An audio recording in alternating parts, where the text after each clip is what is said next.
right. All right. Let's see what we got going on. Let's stop that right there. What's going on, everybody? Welcome to the show. Welcome to. I always feel I'm feeling like when we're doing this now that like I'm almost like a late night radio host, right? So I got to kind of talk with a low voice and be like, "Welcome to the show, ladies and gentlemen. It's so good to have each and every one of you here with me today. We're going to talk about whatever you guys want to talk about. That's what we're going to talk about. Is whatever you guys want to talk about. So, what I'm going to do is I'm going to put the Zoom uh, invite into the comments here. I'll put it in there right now. There it is. You can use that to get in. You can follow that, and you will be put into a waiting room, and then we'll talk about whatever you want to talk about. You can join the show, and we could talk about stuff. So let's see who is on today. There's a lot of stuff to talk about. I mean, right now in the world, and it doesn't just have to be nerd stuff, man. We talked, we spent. I can't even remember how many hours we spent a couple days ago talking about the paranormal, talking about UFOs and all that kind of stuff. And so, man, we talked about a lot of cool stuff. So we had a lot of fun. So join in on the conversation. That link is right there in the chat. You can go ahead and follow that link. That will take you to the Zoom meeting, and we have our first guest, and that's Mark. So we're going to admit Mark right now. Now, Mark, make sure that when you come in that you accept the first audio offering, okay? Because otherwise I can't hear you, and I want to be able to hear you. You'll be able to hear me, but I won't be able to hear you then. So that first audio offering. I'm going to bring Mark in. See what's on Mark's mind tonight. Hey, what's going on, Mark? Hey, how's it going? Good, man. Welcome to the show. Thanks. Long time no ever talk. Right? Exactly. It's been a while, man. Like it seems like I don't know, forever. It's been a while, yeah, because the schedule in Hawaii, we're like 6 hours apart. So But you know what? It's good to finally talk to you, bro. Like absolutely. seriously. Like I love this medium. I love the fact that we live in a world right now where stuff like this is actually possible. Right. Because I remember growing up as a kid and like you'd watch like the Jetsons or like you'd even watch like G.I. Joe and they had the big screen, or the Super Friends and they'd had the big screen and everything and they'd be able to talk to anybody. And you always thought, oh, that's cool future stuff. And it's like now we just take it for granted. I can literally pull up my phone and video chat with anybody around the Yeah, world. it's our own personal Dick Tracy watch. I know, man. It's like so cool. Oh, okay. Are you a Dick Tracy fan? I'm just familiar with him. I'm not like a huge fan or anything. Okay, I just asked that because that's the second time Dick Tracy has come up to me today, and tomorrow we are going to do a Poindexter council. We're going to film a Poindexter council, and one of the guys in the council, Zach, he brought up this great idea that he had for a shared universe of like Dick Tracy. Oh man, I gotta bring it up. It was like some crazy old stuff, and we were talking about it. It's like, man, that'd be like so cool to see. That would be neat. Hold on just a second. I'm gonna get to what you want to talk. I'm not gonna like dominate you like that. No, I have zero like topics in mind, so I'm good with whatever. Oh, okay, cool. So yeah, so no, he man, it was so cool. Let me pull it up here real quick. Because I was like, that's a really great thought. Oh, where is it? Where is Zach's comment?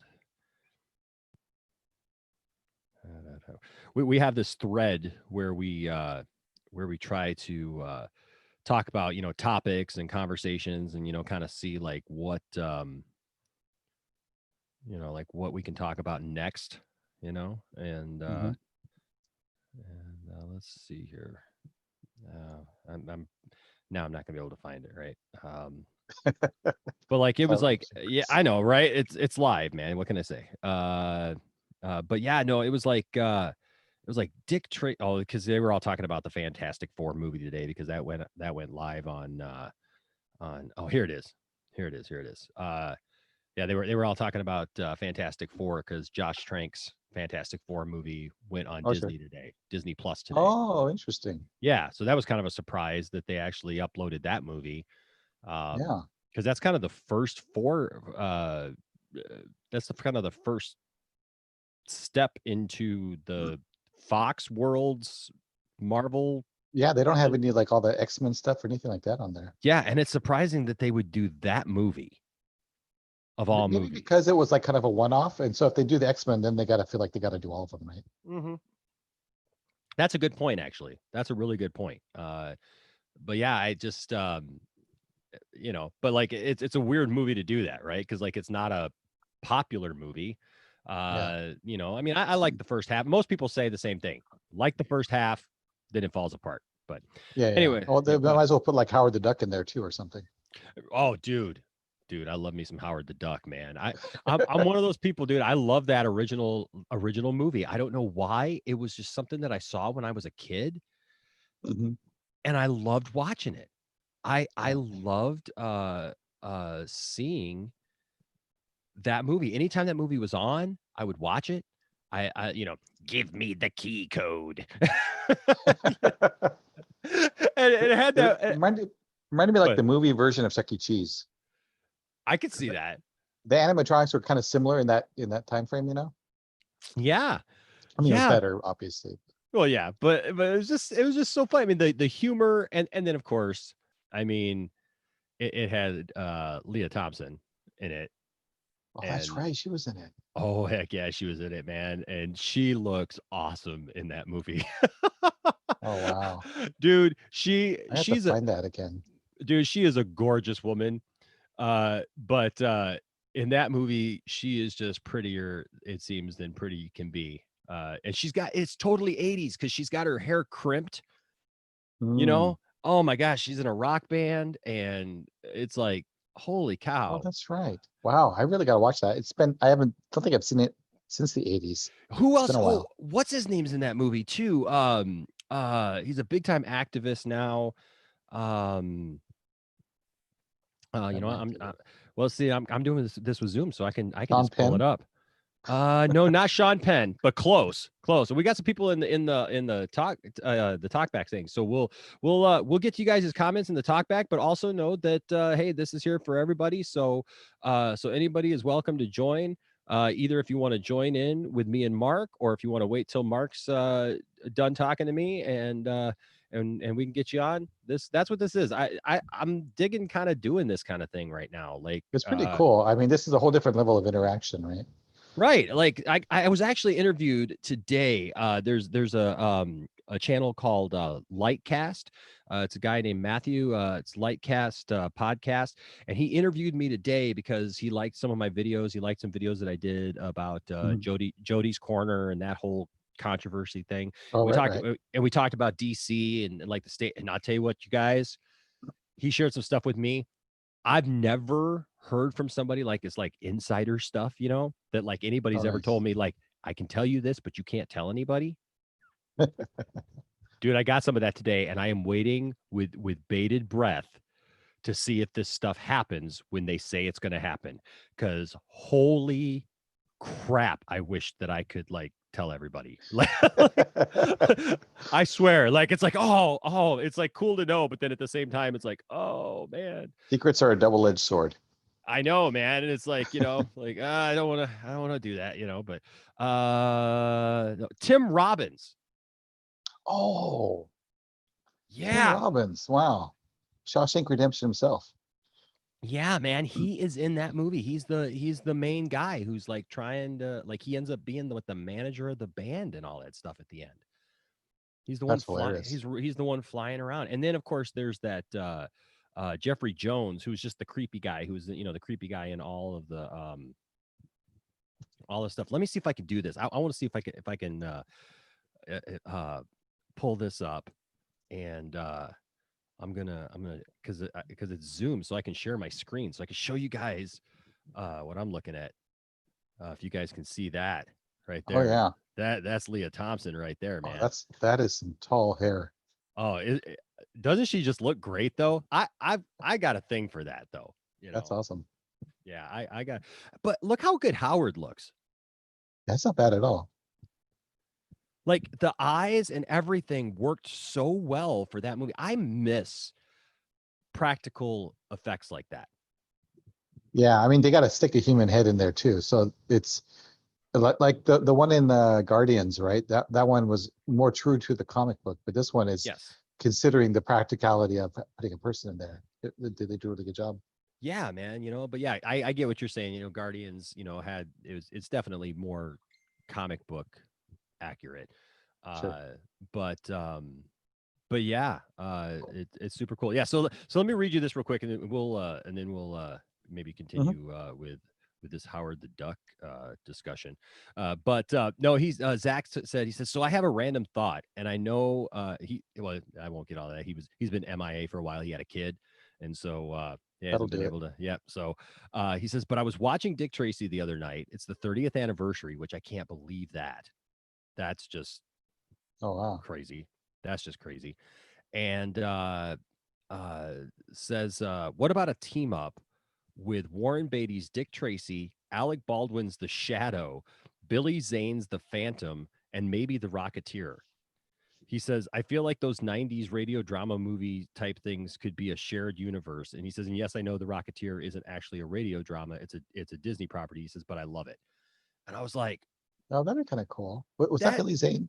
yeah, man, as the Phantom. Yeah. Oh, that Phantom. Yeah, Billy Zane. That would be really cool. Yeah, so that's some old stuff, like, just old-timey, you know, um, old-timey stuff, So it's kind of cool. Kind of cool. Um, Very nice. yeah, so how are things in real quick, let me just ask a question here real quick of because I got somebody in. Melissa was asking what the topic's about. There is none right now. Yeah, hey, so Random conversation. hey, so this is what this is, guys. Hey, Tristan, I would love to talk to you about Superman Flyby. If you want to jump in the uh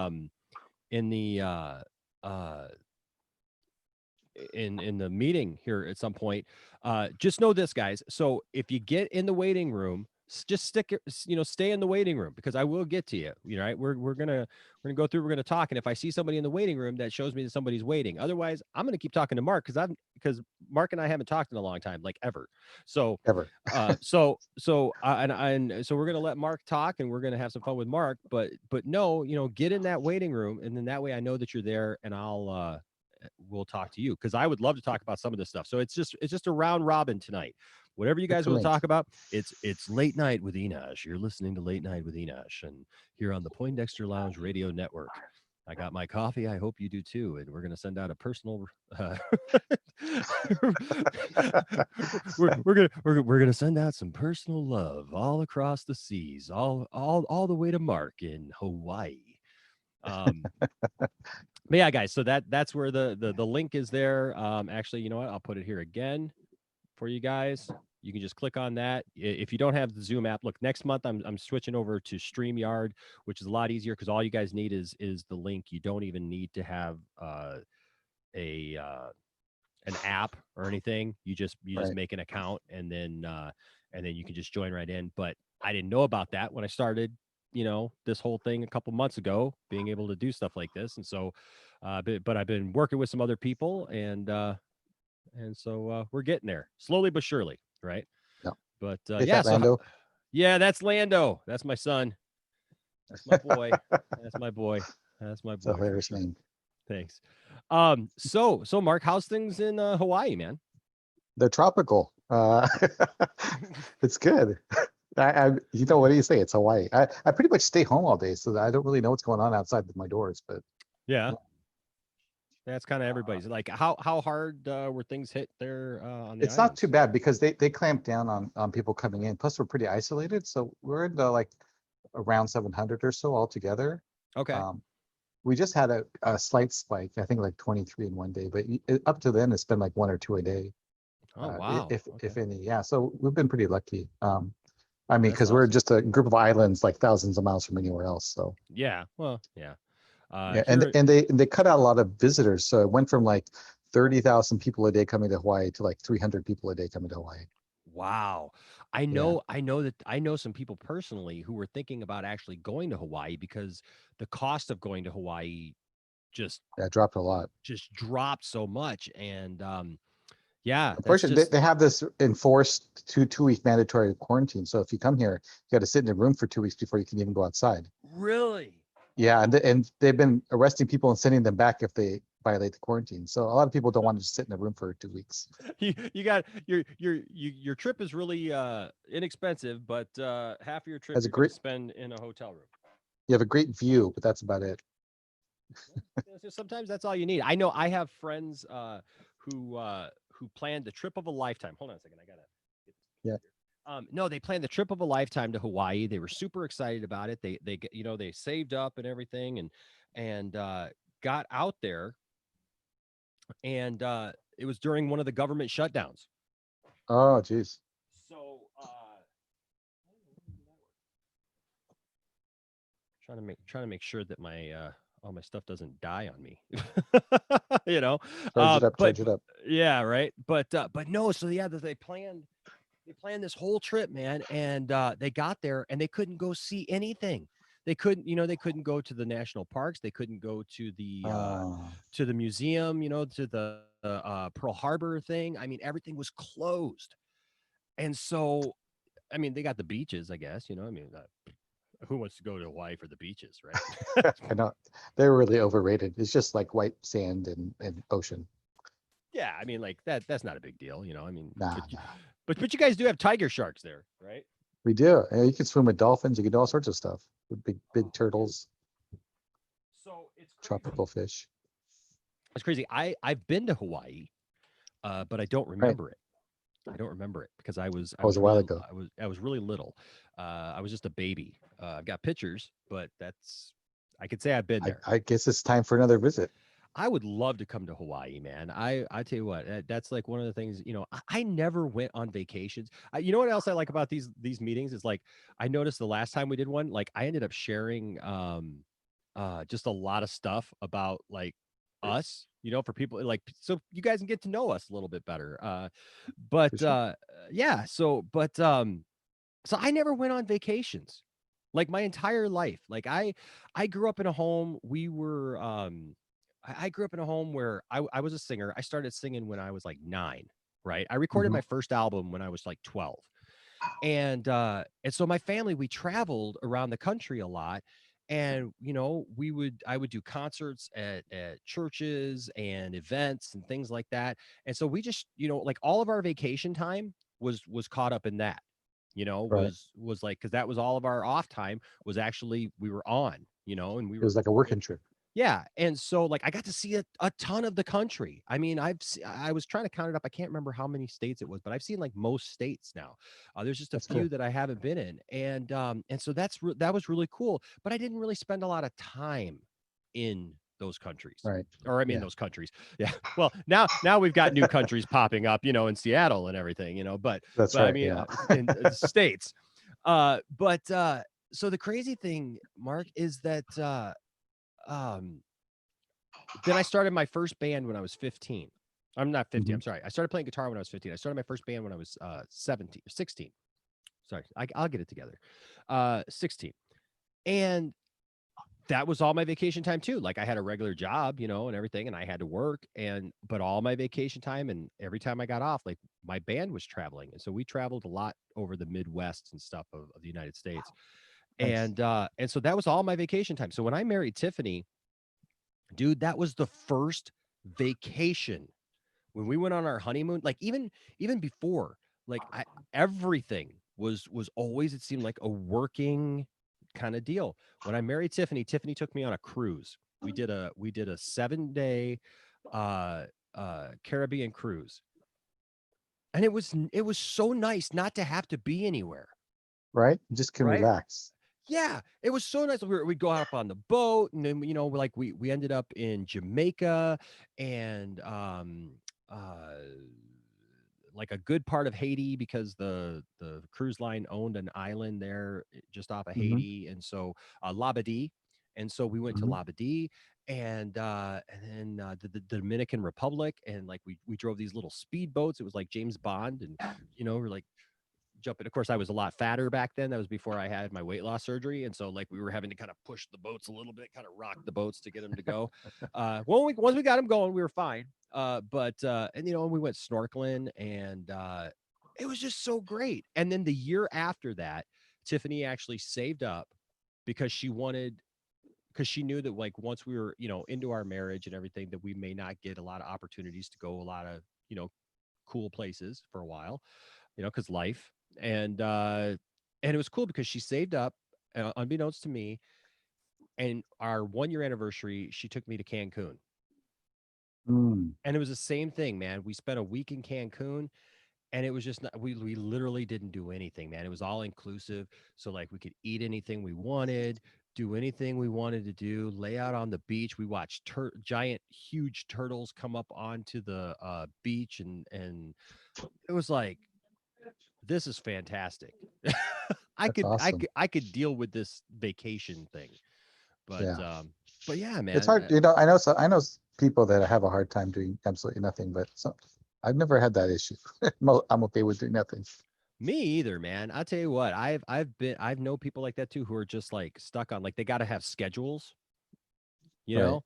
I'm the type of person, if I go away, I don't want a schedule. I mean, like, if Yeah. if I'm going somewhere that like I want to see things and experience things, like Sure. one of my personal things that I want to do is and it's every June, and I always forget it. It always sneaks up on me.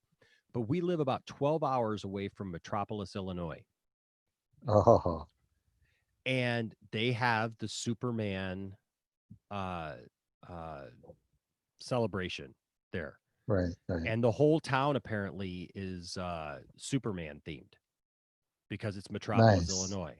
And outside of their city hall and everything is a giant, huge Superman statue. And you've never been to it?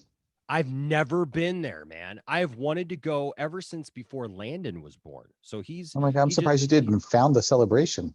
I'm telling you what, man. Right.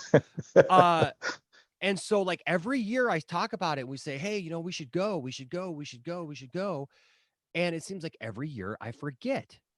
Like it's I don't know, it just sneaks up on me, and before you know it, it's like one of those things that like the town is so overbooked, because it's a small town in Illinois, so it's not Right. like it's some metropolis, uh, and so it's so crazy, but they bring in actors and actresses from like the movies and the TV shows and everything, and it's like Wow. they set a world record for the most Superman cosplay thing ever, or whatever. It's like You should set a calendar reminder like February to start like registering for it or something. I think so. And like the problem a lot of times is I think it corresponds with our local Comic Con, the Motor City Comic Oh, Con that we have. And so like I think one year we're just gonna have to make a decision, like a right. choice. Yeah. Plus, you kind of, when something's like far away and you've never been there, you've never experienced it before, you're always Hmm. kind of leery, like is this Yeah, gonna you never be, know. so cool. But yeah, It's there's worth like trying once. yeah, man, there's like a Superman museum there, I guess, where they've got all kinds of props and toys, and so I mean, like, I don't know if I'd like that or not. Yeah, you hate toys. I don't know, but You should probably get some more toys. You don't really have that many. I think I should, especially Superman. There's I more don't room know on if the ceiling. there are. I'm literally starting on the ceiling now.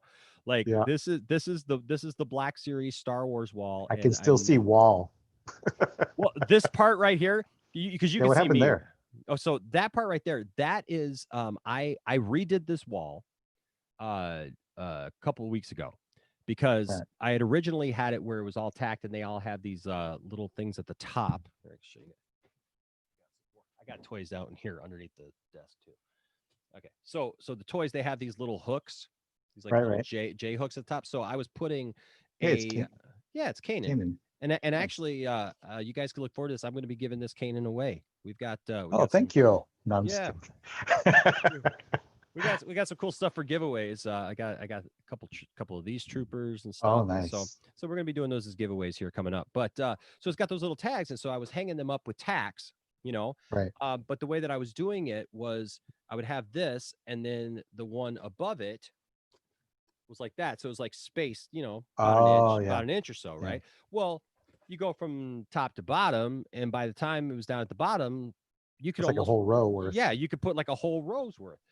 And the problem Mm, was yeah, I was running out of room, yeah. and I've got a bunch of pre-orders that I've been waiting for from GameStop. So it's like a bunch of episode 2 figures. So it's like the episode 2 uh Obi-Wan and a Count Dooku and an Oh, nice. Anakin, and there's some other ones too coming. And so I've been waiting for them.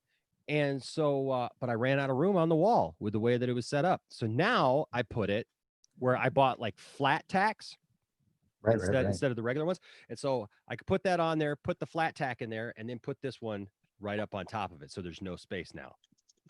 Cause I'm smart like that. Heck That is yeah. smart.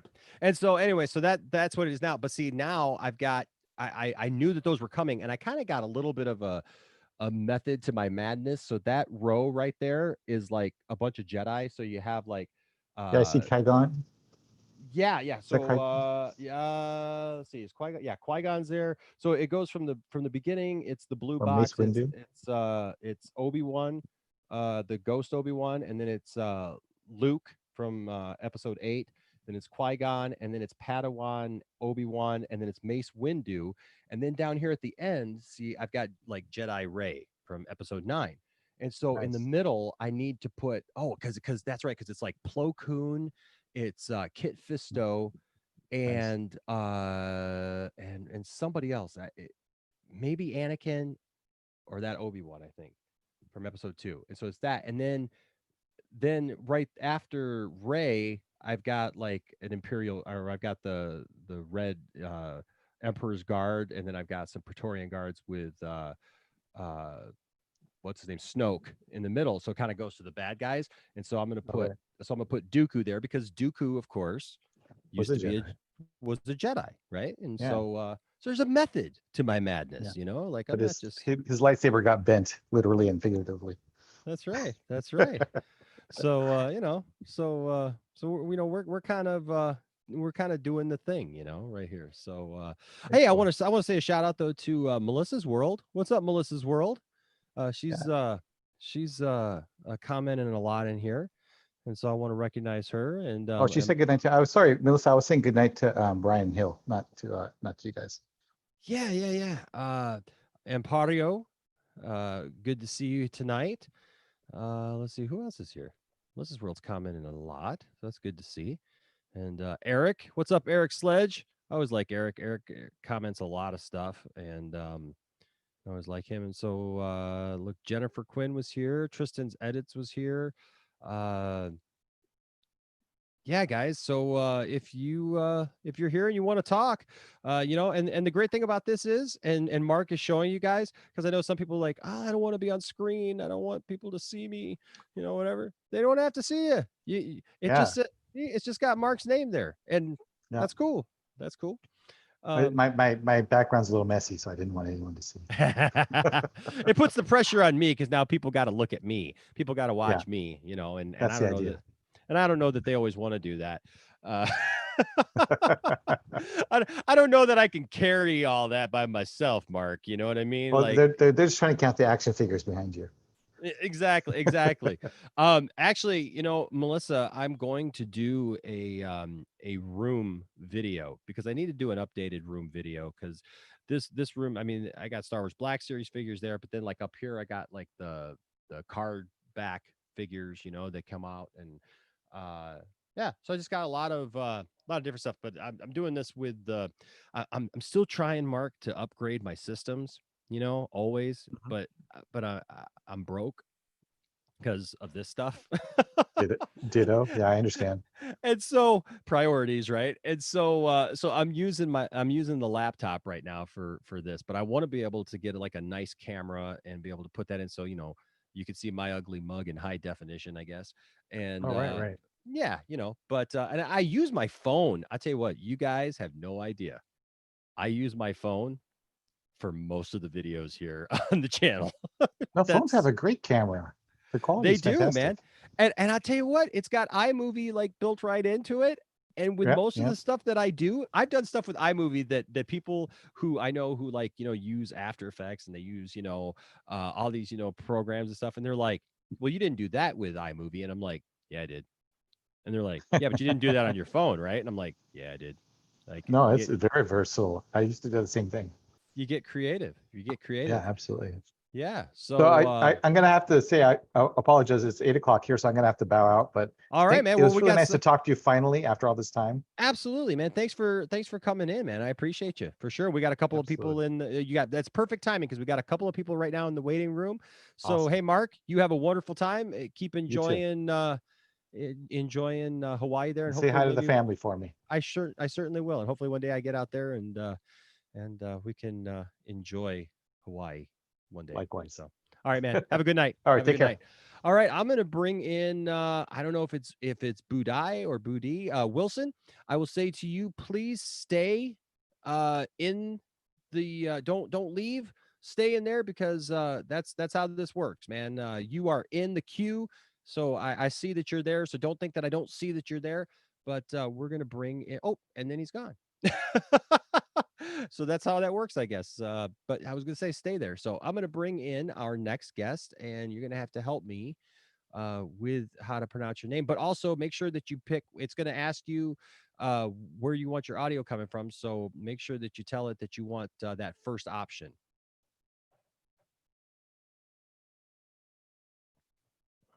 Hello, are you there? Is it Budai or Budi? It says it's connecting to audio still. So he did not connect to audio. It said. So Budai, what you may have to do, because I don't think I can do it on my end. We had this problem with a couple of people. Hey, I see Wilson's back. That's good. So I had this issue with a couple. Okay, it says you're trying to connect, but you're not connected. So it's when you first sign in, Zoom says, uh, "How do you want to connect your audio?"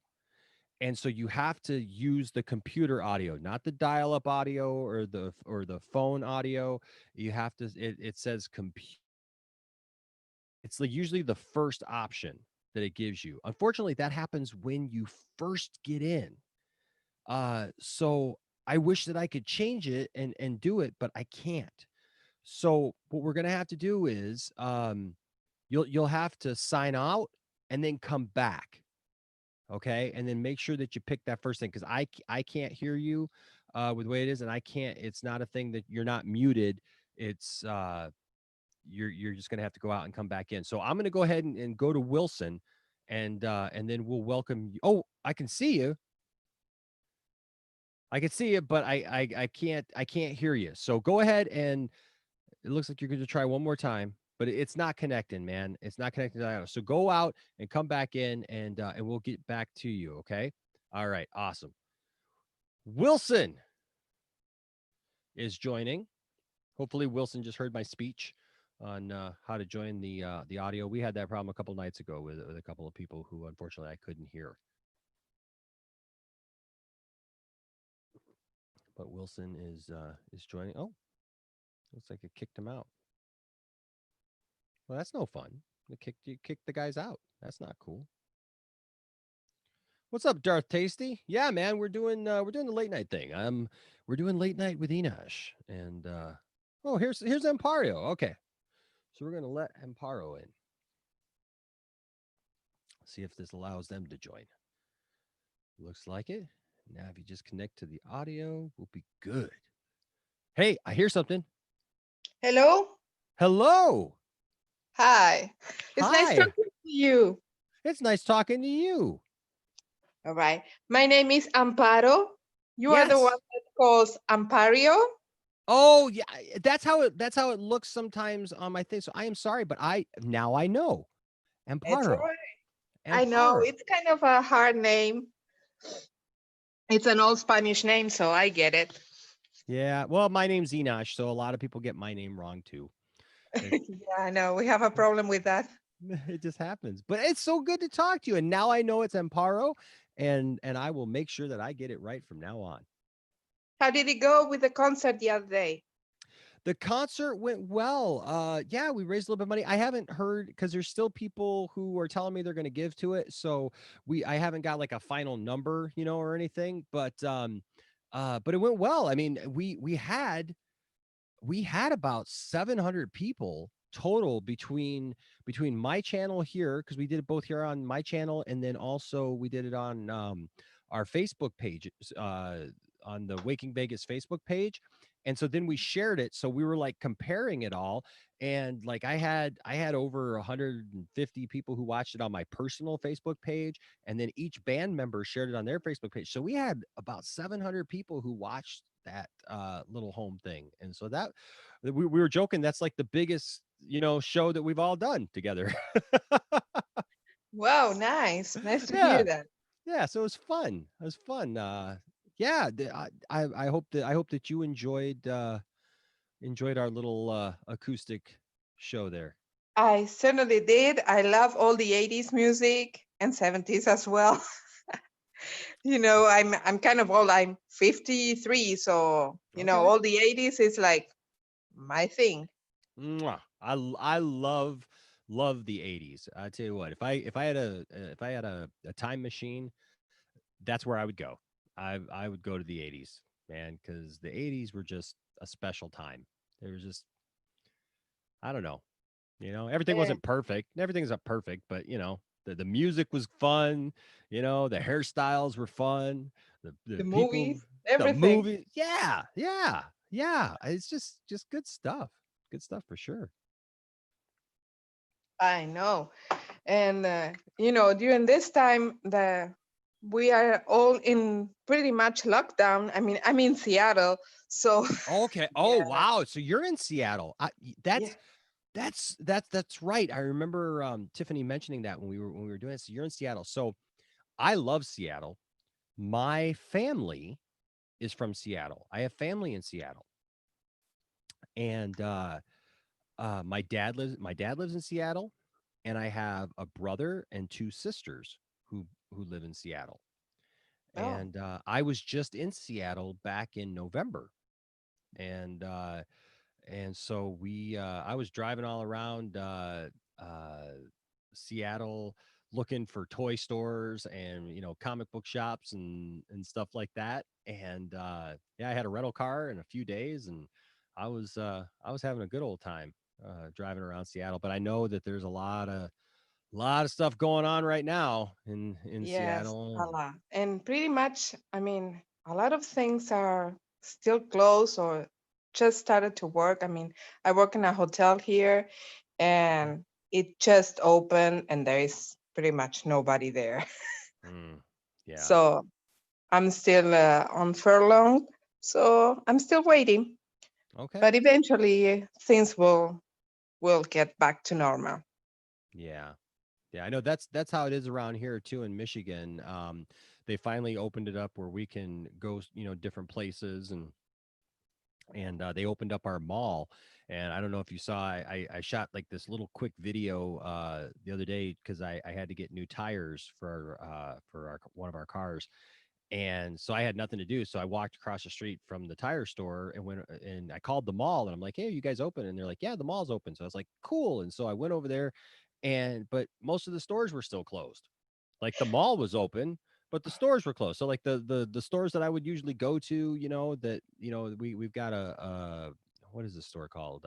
Box Lunch, where they have like collectibles and toys and stuff like that. And so I was hoping to go in there. That wasn't open. And then I was thinking that I wanted to get a Superman hat. And so I thought, well, maybe I'll go to Spencer's, and Spencer's was closed. And then I thought, well, maybe I'll go to Hot Topic because they have, stuff like that there. And Hot Topic was closed. And I was like, well, dang, everything's closed. Like JC Penney finally opened, like I think it was like 2 days after I was there. JC Penney finally opened. And so yeah, it's a slow process for sure. Yes, here as well. I mean, pretty much. I don't know if the malls are open yet, but most of the store are not, because I always check on the internet what is what is open, Yeah. and they just got some restaurants open, especially with the ones that have tables outside. Mm-hmm. Those are the ones that are open, but the rest they're pretty much closed. And in certain areas of the city right now, everything is closed. So yeah, it's kind Yeah. of complicated. Yeah. I've been, Oh, go ahead. Go ahead. I don't know, I've been here for 2 years. I came here in 2018 before I was living in Miami. Oh, wow. That's a Mhm. change. You went from literally like one corner to the other corner. Yes, yes. And I drove, Mm, so and I that's loved awesome. it. Yeah, Really? Really? yes. It was amazing. I mean, it's something that I certainly tell everybody that has to do. Cross the country Mm-hmm. and drive. Mm-hmm. It's amazing. Oh, I know. And I spent. I was just telling Mark here yes, before. I was listening to you that you said that Yeah. you were on the road like for Oh, a long, yeah. long time. Oh, yeah. And so I got to see that. That's the beautiful thing about that is you do get to see the country. You get to see things, and see places. So you kind of understand a little bit when people talk about stuff, especially when you, like you did, drive from one end of the country to the other. You're going to see a lot of that stuff. And that's awesome. Yes, I remember like a while ago because I did this twice. This is my second time. Okay. So yes, and when I did it the first time, remember that movie, The Lone Ranger Hmm. with Yeah. Johnny Depp? Yeah. Like, it was a terrible movie, but Yeah. the view was amazing, the Oh, sure. landscape, Yeah. there were a lot of places that I've been through that movie was filmed. Oh, really? That I was there, so it's like yes, really, That's really, cool. really That's nice. very cool. I was born in Las Vegas, Mm, Nevada, and so I love the Southwest. I grew up for the first 6 years of my life. I lived in between Nevada and California. We lived in Sacramento for a while, and in California, and then we moved back to Vegas, and then I ended up with my grandma, who raised me, and she had come back to Michigan, and so. But it's funny because I've got friends still who are out in Las Vegas, and I go back out there, and I've got great memories where my family used to travel. We travel from Michigan to Las Vegas and back, and I love the Southwest. There's something about the Southwest that just calls to me. I don't know. Like every time I say, "Well, I'm done with Vegas. I'm done with California. I'm done with all that. There's nothing out there for me. I'm not going to go back."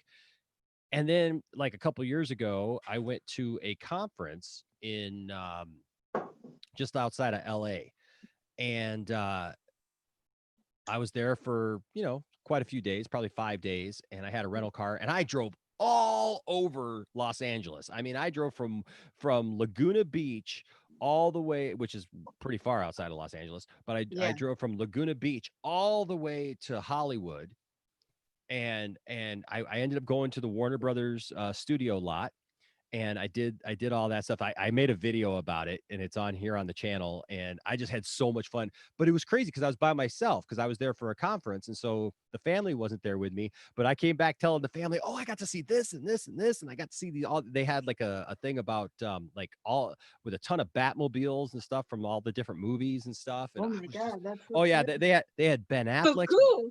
Oh, it was so awesome. They had Ben Affleck's Batmobile. They had the Tumbler uh Batman Begins and the Dark Knight and stuff. They had oh, what's his name's Val Kilmer's that was all lit up and everything, and they had the Bat boat from like Batman Returns, I think it was, or something like that. And it was just like all this Batman stuff is a total Batman thing. Oh, and of course, then they had the really cool, Batmobile from the 1989 Batman with Michael Keaton.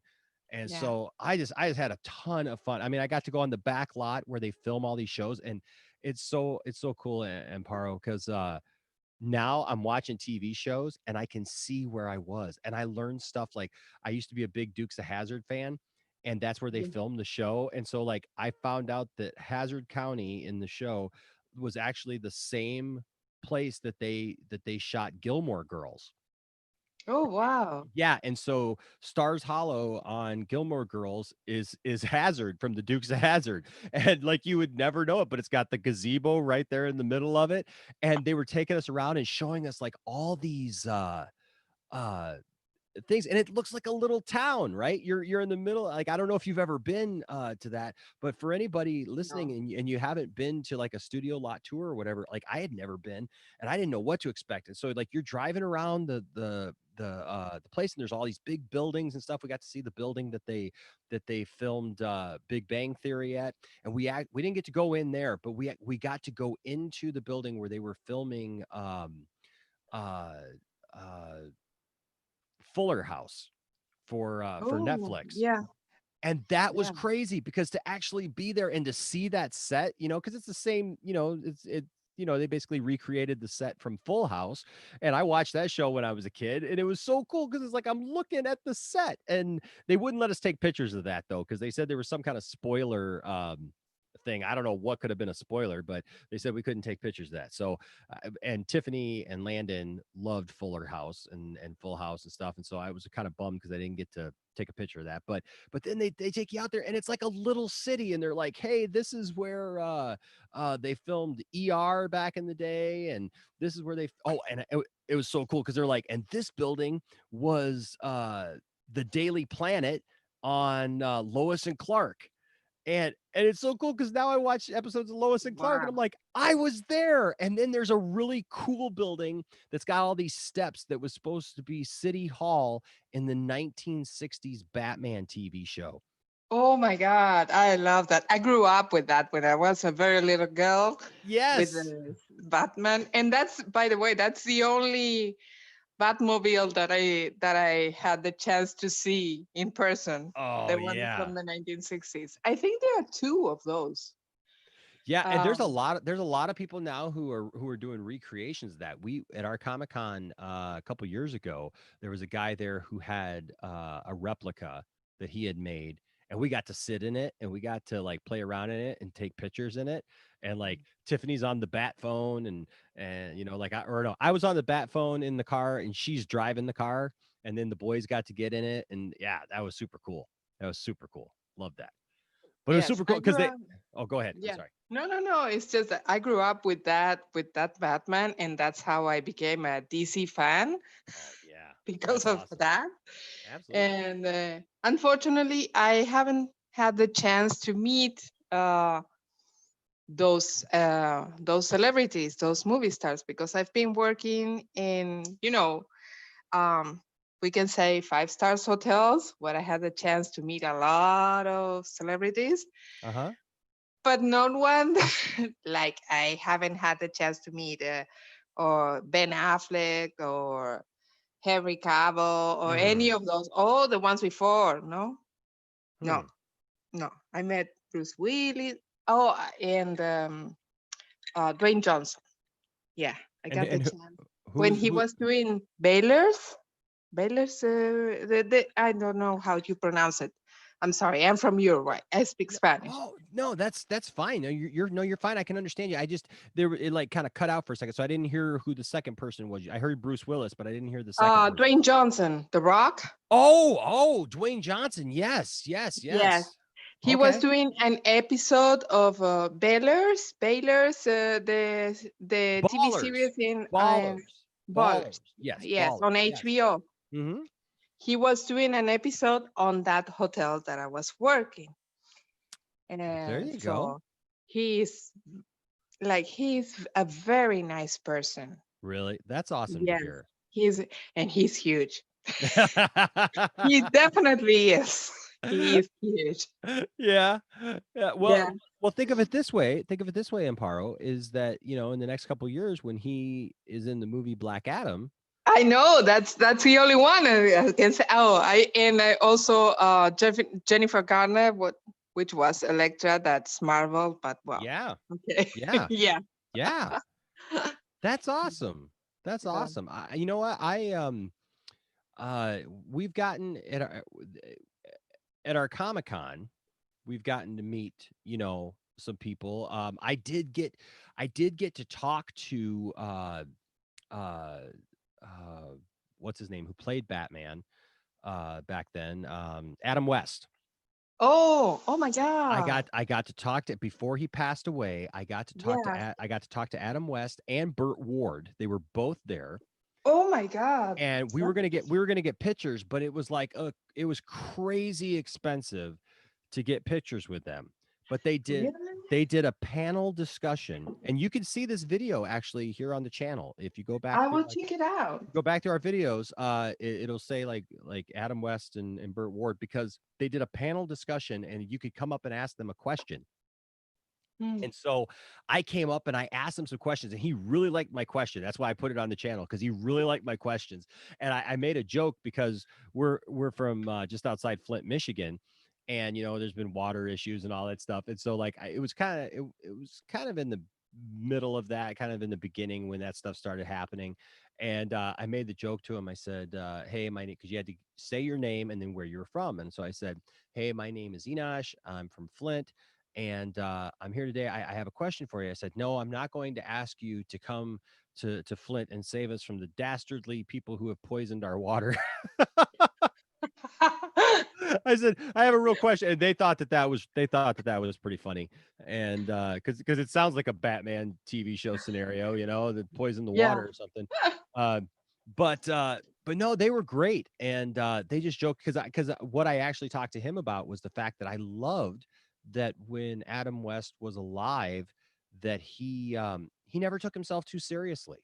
You know, he was willing to make fun of himself. I mean, he was on the show Family Guy, and played himself basically as the crazy mayor, Adam West.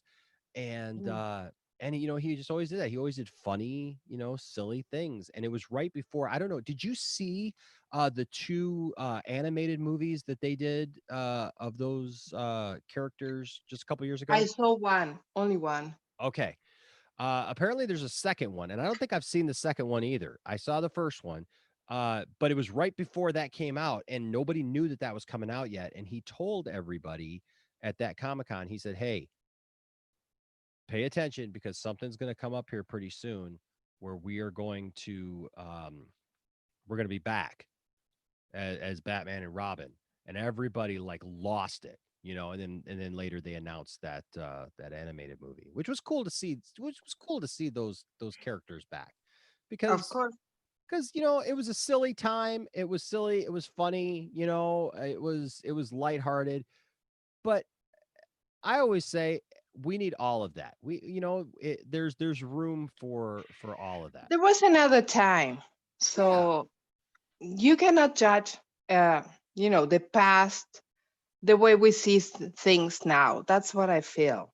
I May- agree. in everything. I mean, movies or whatever. Maybe I'm too old and I look and I sound old fashioned, but that's what I believe. You cannot judge the things that were done in the past the way they are doing things now, because it's another time, it's another reality. Everything is different. Yeah. No, I agree with that. I totally agree with that. In fact, I've been talking to some people recently, and I'm going to take this as an opportunity to say hi to some people in the chat, because there's a lot of people talking here. Guys, I'm going to post this again. This is the Zoom meeting number. If you want to join the conversation, if you want to talk about something, you can join in, and when Amparo and I are done talking, you can be right there in the chat. I see J Money is talking about Jody. I would love to talk about some of that if you guys want to jump in and talk about that. But Amparo, you bring up a really good point, and this is uh uh J Money, man, jump on in, jump on in. He says he's got something that he wants to talk about in a few minutes. So yeah, man, jump on in and get in the queue so that when we're done, we can get it. But I want to pose a question of the night to everybody. All right. And Amparo, you helped me with this Okay. because you brought this up and I've been talking to a lot of people about it. And I think it's a good conversation. It's the kind of conversations we need to have.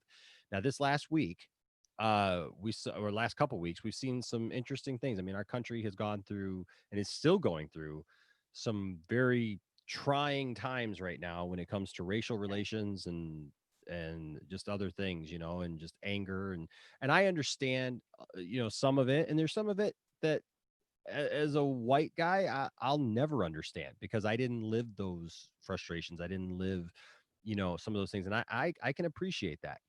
That being said, um, I'm having a hard time with something right now, and that is like that a couple weeks ago the HBO Max took I know down that. took down Yeah, Gone with the Wind. I know. And now they're putting it back, which is good. And they're just going to put a disclaimer. Everybody was concerned that they weren't going to put it back or that they were going to try to change it or something. So they're not doing that. They're going to put it back with a disclaimer, which I'm fine with because, like you said, it was things were a different time, and people need to understand that that things were a different time. And yes, we do need to be.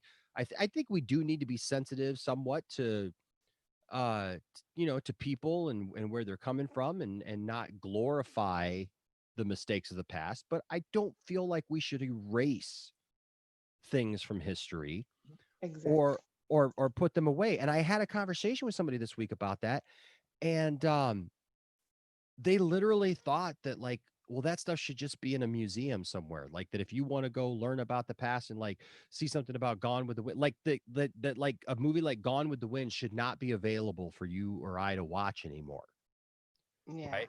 And that went into another discussion that I had because I grew up with the Dukes of Hazzard. You know, I Yes. loved that show as a kid. I that show did not teach me to be a racist. No. I am not a racist. I didn't turn out to be a racist. I love everybody. Uh, and you know what? I had all kinds of Dukes of Hazzard toys. I had, if you remember, like the old big wheels, for kids. I had a Dukes of Hazzard big wheel bike. Um, I had all that stuff. And you know what? Yes, that stuff it had Confederate flags on it, but I didn't know what that was. I didn't care what that was. It was just part of the car. You know what I mean? Like I didn't know why the car was called General Lee. And but watching the show, and I have the DVD set of the show. The show was a good, clean show. Now the movies that they made were awful, and even the and even Yeah, the I know. cast has come Yeah, out. with the one with Jessica Simpson and all the stuff. Yeah. Yeah. Oh my gosh. That one was bad enough, but then they did a direct to DVD one that was absolutely atrocious. I mean, it was filled with nudity and sex, and I mean totally went against the spirit of the original show, because the original show was not, I mean, yeah, there was the Daisy Dukes and stuff, but it was an innocent type of flirty sexuality. It wasn't like in your face, gratuitous. Uh but the thing is like they talked about stuff like prejudice on the show and how it was wrong, and and how you shouldn't treat people differently, that and so there was a lot of good stuff on that show. And I said, like, I I would be really disappointed if we start taking everything and saying we're going to put all these shows and movies in a museum somewhere and you're not going to be able to see them anymore. Like, I don't know. How do you feel about that? Yeah. No, I think that you have to take everything uh, in the right perspective. It's like history. You Yes. have to look at history as it was things when those events happens. That's what I think. I mean, it's like watching Gladiator, for example, Mm-hmm. no, or Spartacus. Yeah, They were slaves, that's a and great so point. yeah. So okay, so you watch Spartacus. It was a great series. Everybody loved it and that. But okay, they were slaves. They were mistreated. It was a. But you are telling a story, right? So Yeah. you have to let people tell a story.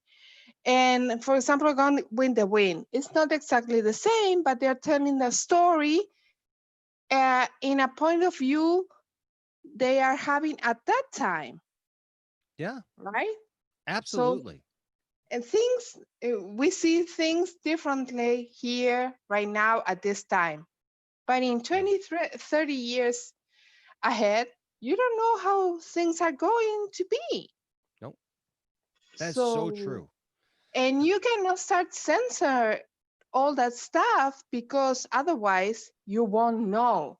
You will forget history. Exactly. And the thing is when you do that, Amparo, then people can You, change they can change it, and they can make people think that things were one way when they weren't that way. you have to take a look at that as the way things were at that time. Don't Yes. judge it like you were doing it today. No. Okay, that's how things were at that time. Yes. Maybe it was wrong. Okay, it was wrong, but that was the thing at that time. So you have to take it as a piece of history. Yes. And And I was you have the chance to see it in a movie, not read it on a book. That yeah. is, Well, but it's the same thing. this person was telling me too that like the movie, in movies with Nazis in it or whatever shouldn't be and all this stuff. And I said, no, hold on a second. When I see Indiana Jones, I want to see him fighting Nazis because he lived in, those movies take place in that time, and he's fighting Nazis, and then he fights, the Russians and everything. It's like, Yeah, like Marvel came in, and let's all admit, I love the first Captain America movie, but let's all admit, Captain America wasn't fighting Hydra back in the day. Captain no, America was fighting the Nazis, what? right? Yeah, And so they kind of allude to it in the, but they Disneyfy it and act like mm, it's like it's Nazis, but we're not going to say Nazis, and we're not going to show the swastika or anything like that. And I understand it to a point, but the thing is like, you have to understand these things are bad, and yeah, you're not going to see them for what they really were if you just give us this marginalized version of it and try to yes, make it out to be something else, and people aren't going to learn from those mistakes. And when you don't learn from the mistakes of the past, what happens? You repeat it. exactly. And if you forget because you start censoring everything, it's like the burning books from a few years ago. Yeah, I mean, yeah. And I it's the just same don't thing. I don't think that it's good to I don't think that it's good to glorify those things in any way, or approve of them. But No, I don't think that it's a good idea to try to eliminate those things from pop culture or from history, and change it. But that's a question. Like, if anybody else is in the chat, I would love to hear from you. Hey, Amparo, I do have somebody waiting, but it was really good to talk to you. it was a yes, it was really nice to talk to you. I hope I have the chance to talk to you again one more Absolutely. time, sometime. Absolutely. Absolutely. And I'm glad now that I know how to pronounce your name, and I will get that right. And I'm thankful for you being a part of the Poindexter Lounge. Okay, thank you. Good All luck right. with everything. All right, you too. Hey, stay safe, okay? Thank you. All Bye. right, we'll see you next time. All right, bye-bye. All right, we're going to bring Jonathan in. That was nice to talk to Amparo. I haven't uh had a chance to talk to her before, and so it was nice to have a chat with her. And so now we have Jonathan. Are you there, Jonathan?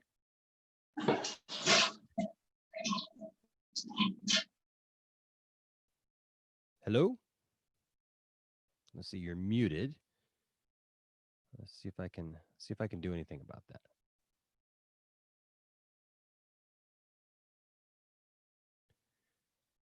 Hey, Jonathan, I'm showing that your audio is muted, and I'm trying to unmute you here, buddy, but I'm not having any success. I think you have to do it on your end.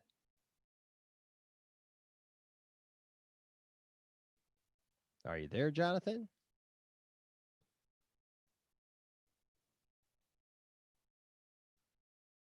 All right. I'm pretty sure that's J Money. Hello, I hear audio. Is that you, Jonathan?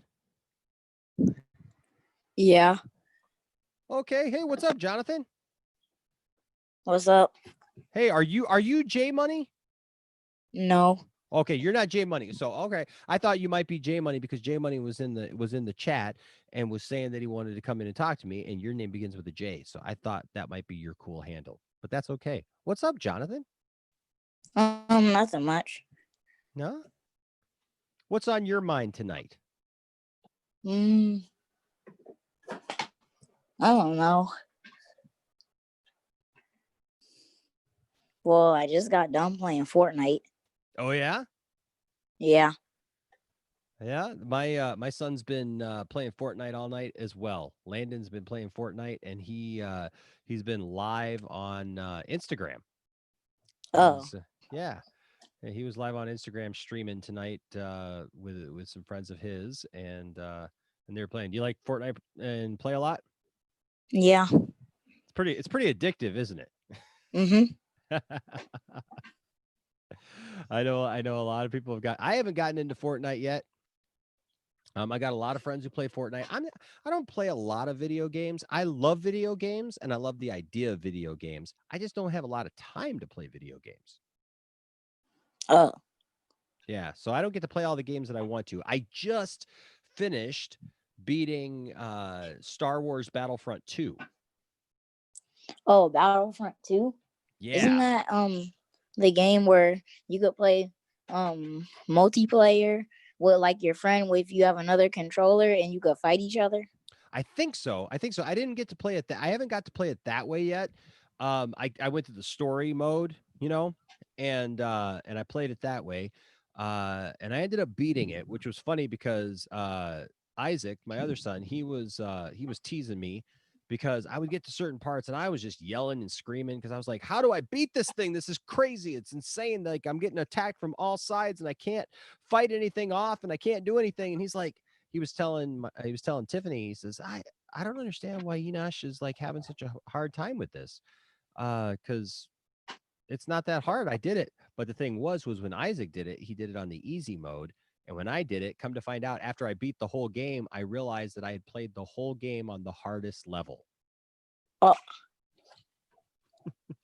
So I felt like I accomplished something. And then Isaac, I got my street cred for the video game because I had beaten the whole thing on the hardest level, and he knows that I don't play video games a lot. So so obviously I had done something. Have you played the new game that just came out? I think it's called The Last of Us 2. I have not, but I know that a lot of people really like the first game. Did you like the first game? Well, I never played it, but I watched some videos on it. Yeah. Yeah, I know a lot of people really like the first game. I have not played it, and I don't even think the boys have played that game. So I don't really know a lot about what's in the game and like what the story is. Um, what's you said you've watched videos though and stuff about it. Like what's the gist of the game? So basically there's this zombie apocalypse and you're finding people and you're helping them and you're just defeating zombies and collecting materials and trying to make a civilization with other people. And a lot of crazy stuff happens. Really? Yeah. Well, that sounds like fun. I mean, zombie stuff is always cool. Where you get to blow up some zombies and do that. I mean, that's always fun. Mm-hmm. So what kind of stuff? So you're into Fortnite and video gaming. Yeah. Is that kind of your we talk about a lot here on the channel, like like we're all a bunch of nerds. Is that kind of your nerd thing, or are you into other stuff? Are you into comic books or movies or anything else, or are you just a cool nerdy gamer? I like playing games. I do have like two comic books, I think. Batman and Green Lantern comic books, and I also like drawing sometimes. Oh, that's cool.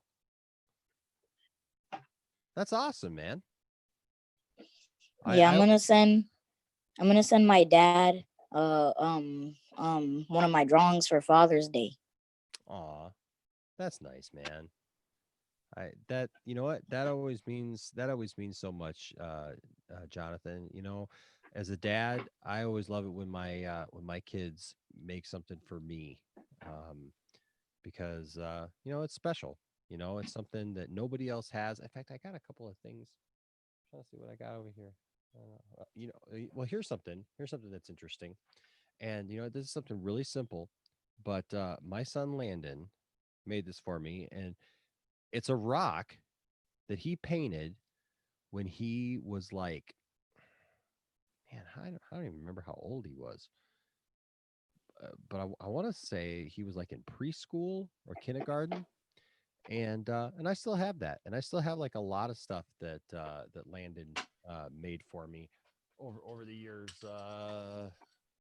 He You know what, he made this for me. He found this like little I don't know if you guys can see this because the camera on there's that's better. The camera on the laptop isn't as good as everything else, but you can see there it says number one dad because Father's Day is coming up. But Oh, Landon made this for me when he was really young, and it was just like a cardboard. It's a little bit nicer than cardboard. It's a piece of wood actually.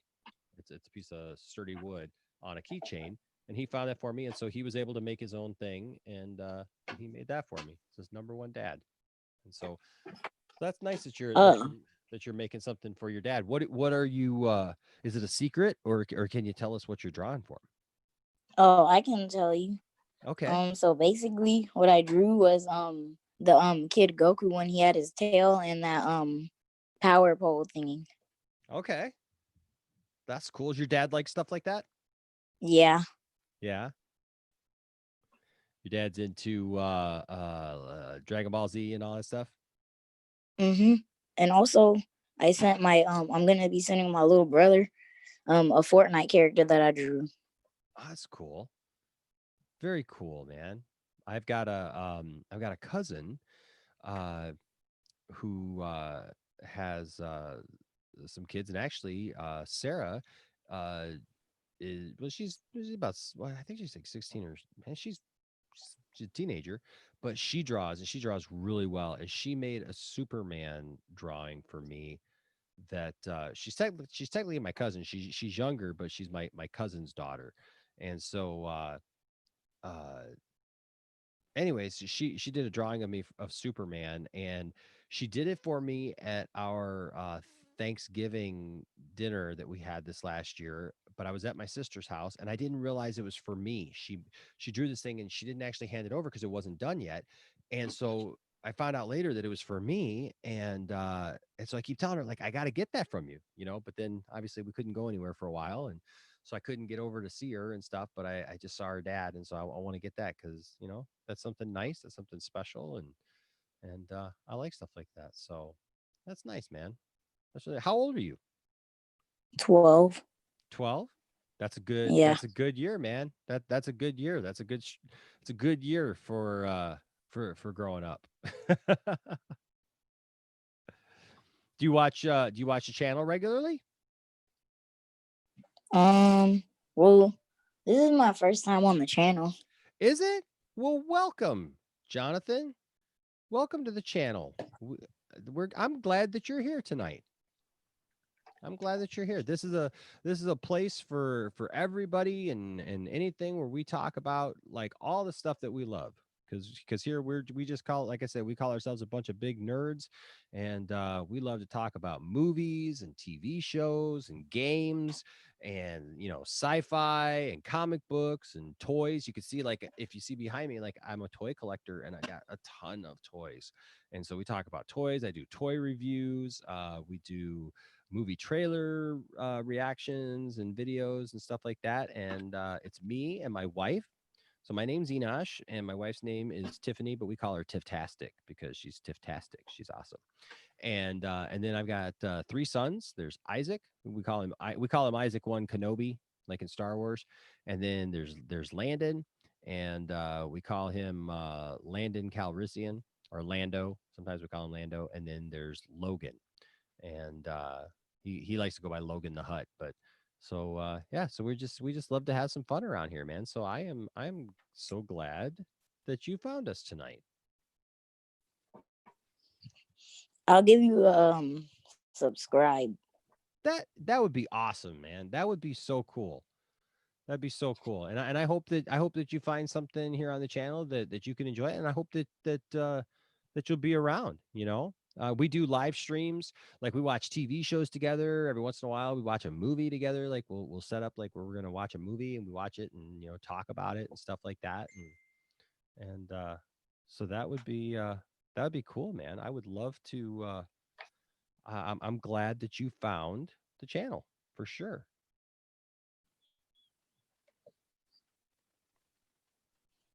So is there anything else that you wanted to talk about? Anything else going on or that you're into?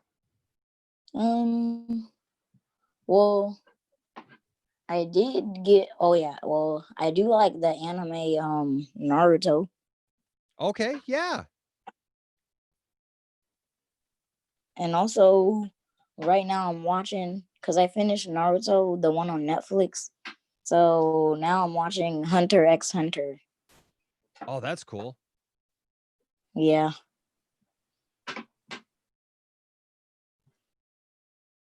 That's cool. So do you like a lot of animation and stuff? Yeah. That's cool. I like animation too. So do you like are you into like superheroes or anything like that? Well, I like the superhero, the Flash. You do? Well, you would. Oh, that's awesome. We love the Flash around here, man. We do lots of Flash videos. Actually, when the Flash is on, we do live streams. So while the Flash is on, we watch it together with all of our subs, with all of our Oh. subscribers. Yeah. We used to just do reviews, and then people started asking us, said, they just wanted to watch it with us while it was on. So while it was on, we all kind of sync up, and everybody kind of tunes in at the same time that we're watching it, and we chat about it, and we talk about it, as it's happening, and kind of at the commercials, we talk about what just happened and everything, and then when it's done, usually we do like a review and we talk about it, and people voice what their opinions are and stuff of the episodes. And yeah, man, we love the Flash. My son Landon, his favorite superhero is the Flash.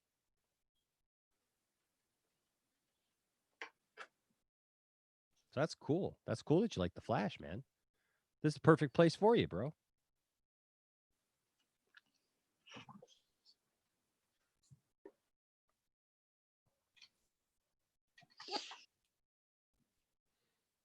So are you just up late tonight?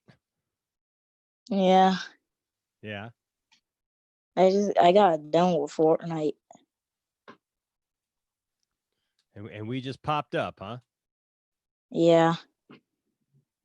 Well, that's cool, man. I'm always thankful to meet somebody new, and to have somebody new join the channel. So thank you for stopping by tonight, man. I got a couple more people who are waiting, but I'm so glad that you joined, Jonathan. And You're welcome. I hope that you enjoyed the channel and you stick around, and hopefully we can talk again when we do another one of these. Okay. Mm-hmm. All right, man. Well, you have a good night.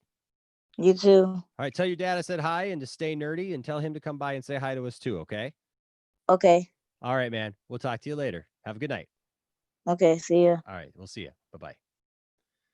All right, that's awesome. That was Jonathan, and he's new to the channel, and he just found us tonight, and I love that, man. Young minds. We're gonna turn them all nerdy. We're all gonna be nerdy here together. Hey, here's a new friend that I'm glad to have on the channel. He is connecting right now, and that is the ambassador. I've told you guys that recently I started kind of branching out and meeting some new people, and I've met like a group of other YouTubers that we all kind of got our own little thing going, and we're trying to do some different stuff, and that's how I met the ambassador.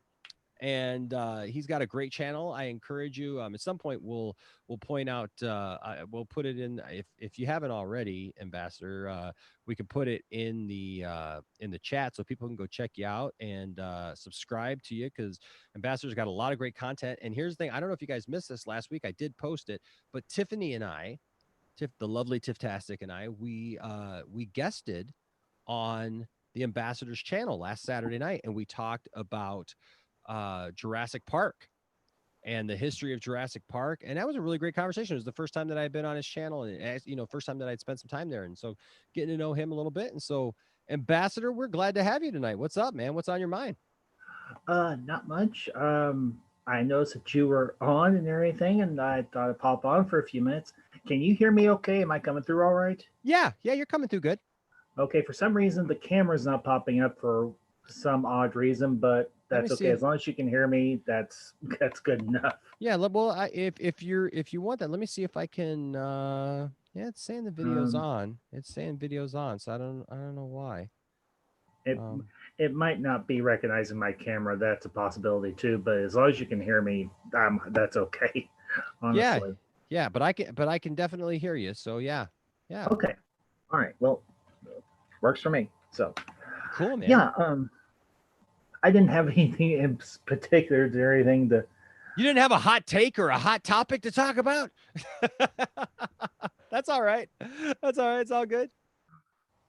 Well, the only real hot topic that I've obviously talked about and everything the last couple of days or anything, I don't know if it's a particularly hot topic, was there was a decanonization of Darth Plagueis from our lovely friends over at Disney and Lucasfilm, and then of course we had the passing of Ian Holm yesterday. So, oh yeah. So yeah, that that's too bad. It's a shame. We're kind of getting to that age right now where a lot of people that we loved growing up, are starting to pass, unfortunately. And honestly stinks. So it does, man. It does. It as fans of pop culture and and just different things, man, it's just you get to the point where you're just like, wow, these people that I watched my whole life, and then there's some that are just hanging in there, man. They're not going anywhere. I mean, like Betty White, I've been loving the updates on Betty White that I've seen online and stuff of people saying, Betty White is fine. Just like I was like, well, thank God. So here's a little joke, Ambassador, that a lot of people don't know. I've been noticing that because this is the second one of these streams that I've done, and this might be a little bit too much information for some people, but it's kind of funny because you know how like people have their celebrity crushes, and like married couples will have that joke. Well, like, well, if you ever met, like Tiffany's celebrity crushes are Henry Cavill and Hugh Jackman, right? So basically Superman and Wolverine. Right, exactly, right. And so those are given, right? I mean, it's just what it is, right? And so people have those jokes, and you're not serious about it, but you're like, hey, if you're ever able to have one night with that person or whatever, and stuff, and it's just a joke. Well, Tiffany and I, when we first got married, like she's like, well, who's your celebrity crush? Like who's that celebrity that would just be whatever? And she knew that like growing up, I grew up, I was a teenager in the 90s, so what's her name? Jenny McCarthy was a big crush of mine when I was younger. And then Jenny McCarthy just like a lot of these celebrities, and I don't know why, I still don't know why, but they start messing with their faces and plastic surgery like unbelievably. And so it's like I kind of got over that. So Tiffany was talking to me, but she knew that I had a crush on Jenny McCarthy when I was younger, and so she's like, "Oh, so it's like Jenny McCarthy, like your celebrity crush, like that one that that you'd get a gimme on." I'm like, no. She's like, "Oh, well, who is it?" And she's expecting some supermodel, Kate Upton, or whatever. Which Kate Upton's pretty gorgeous. But that's just a sidetrack, right? Just got to throw that in. Kate Upton is gorgeous for those of you who didn't know. But so she's expecting something like that. And I look at her and I'm like, nope, Betty White. And Tiffany looks at me and goes, what? I'm like, Betty White, that's my celebrity crush. And she goes, you're going to tell me that this little old lady, like if you were in a world in a mindset where like you could have one night with somebody, it would be Betty White. And I'm like, look, think about it. It's Betty White. That's all you got to say. And she just looks at me and I'm like, have you ever heard that woman talk? That woman's been places, seen things, experienced things that other people just haven't. And I said, and even from a guy perspective, if you told all your guy friends, hey, I had a chance with Betty White, not one of your friends would put you down. Your friends would go, I want to hear that story. I want to know about that. And so it's been this joke. And so she keeps telling me that I can never meet Betty White because she's my celebrity crush. Because, oh my word. So, yeah. But now I like, they made these Golden Girls action figures. And now like I really want the Rose Betty White action figure. Well, and here's the thing. There has been a huge resurgence or anything in the popularity of the Golden Girls, and I think one of the reasons is because of like Betty White's longevity. And honestly, for me, I remember watching Golden Girls when I was a kid. For crying out, I mean, for most everybody, well, obviously, I'm kind of new to your audience or anything. I grew up in the 80s and 90s. It's what I cover on my channel, for heaven's sake. Yeah. And I remember, a lot of people have made the comment, well, for its time, the Golden Girls was a very progressive show when that was actually could be considered a positive connotation rather than a negative one. Yes, it was. And that's actually very true for the simple fact that it did deal with a lot of progressive or maybe somewhat more liberal. Again, it's something when liberalism was seen as a much more in a more positive light rather than a negative one. Well, it was back when people could be on both sides of an issue and still be friends. Yeah, exactly. Yeah.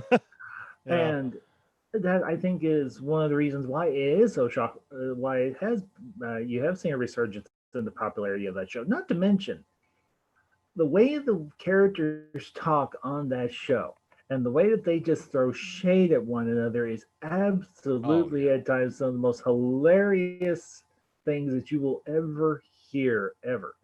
For mean, Sophia, Estelle Getty's character. Oh my gosh. That woman gave absolutely no craps about what anybody thought about her, and she had no problem, absolutely no problem telling a person exactly what she thought or what she was thinking. For sure. The casting was so good on that show. Yeah, I mean, you had B. Arthur as Dorothy. You had Rue McClanahan as what's her name?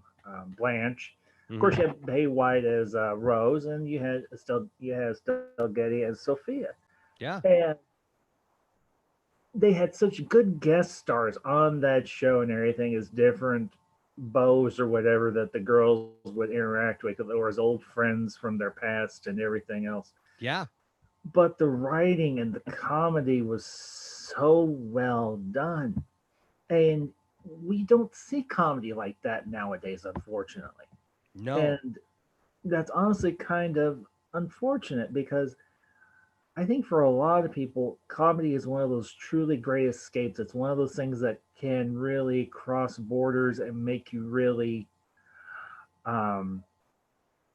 relate to one another on a level that I don't think people are used to nowadays.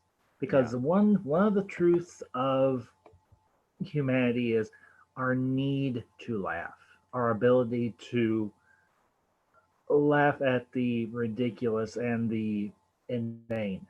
Yeah. And I think, and that's something that I try to cover on my channel is those things that unite us more than those things that divide us. Because, as I said, I cover pop culture from the 80s and 90s. And there is so much within those 2 decades and everything, 20 years, that we were united as a culture of people who, regardless of our background or our anything that made us different, these were all things that we could unite one another together. Yes. And it truly, in a lot of ways, was a bit of a golden age. It was. It really was. And it was I am always blessed to say that I grew up during that time. I was born in 76. Yeah. And I really feel that my generation was the last generation that got to experience we're the generation that got to experience the best of both worlds, right? Mm-hmm. So we got some of the olden kind of stuff where, man, you went outside to play, you rode a bike around the neighborhood, you played baseball at the school, you did all those things. I mean, you came in when the street lights came on, right? Yep. You had those things, and there was an innocence still, right? Like, Mm-hmm. there were some kids, yeah, man, who they used foul language all up everywhere when they were out in the streets, and and we were all doing stuff, Mm-hmm. but they didn't in front of adults. Yeah. They didn't in front of their parents, because there was a respect still, Yes. and there was a decency. They're like, oh yeah, they would be rebellious and do their thing, Mm-hmm. but and there was always like the a couple of crazy kids who did whatever, you know what I mean? But it was more the exception than the rule. But then we also had great things, like we got video games, right? And we got things like Star Wars and stuff, where like technology started to boom, and we got to see some cool things. But like you said, it was a time where literally a lot of the stuff that we see just kind of take over so much and keep us separated. That stuff wasn't so important back then. We literally just jump, it seems like now, on everything that could possibly offend us, but then we demonize everybody. And I don't know when that started. That Mm-hmm. all of a sudden, if you have if your life vision isn't exactly like mine, you know, then I demonize you. And what I really think is, do I think that all those people agree on those things? No. I think what it did was it made us try to conform to say that we are, to say that we have those same values as somebody else, because we don't want to be demonized, right? I talk to so many people, Ambassador, who Mm-hmm. I know their personal feelings about a lot of issues, but I see them post things online and I see them out with other people, and we just kind of all nod our heads and we agree, and we just kind of go along with stuff, because they're afraid they're going to get, jumped on, or like in nowadays, they're going to get canceled, right? They're gonna get called out, and people aren't gonna be friends with them anymore, or whatever. Instead of talking about those things, that and being respectful to one another. And I love that about the fact that you're doing that with your channel, because Mm-hmm. that's what we try to do here. you know this is truly like I'm not going to say safe space, because I think that that's got a bad connotation, but this is Yeah. a place where all nerds can come together. Yes, Star Trek and Star Wars, yes, even Star Wars fans within their own fandom, because Star Wars fans hate each other these days. uh but it's like this is a place where the Last Jedi fan can come together with Yeah. with the non Last Jedi fan, because now it's not even about, well, I like this movie better, it's just that I hate that one movie. But Mm-hmm. it's a place where all those people can come together and we can all share in something. And I love having conversations with everybody, instead of harping on one thing or trying to tell you that you're wrong. Look, if you come at me and you say, well, Enosh, I don't like this, or I don't agree with this and stuff, I'll have a conversation with you about it, and I'll tell you why I do like it. But that's the thing. Like, I don't think enough people are talking about why I love something. We're talking more about why we hate something. And that negativity is breaking down fandoms and breaking down Yeah. breaking down these things that we love about these franchises. I just did an interview today. I was interviewed by was it the Lightcast podcast, that channel, Matthew over there, and we were talking about this very thing.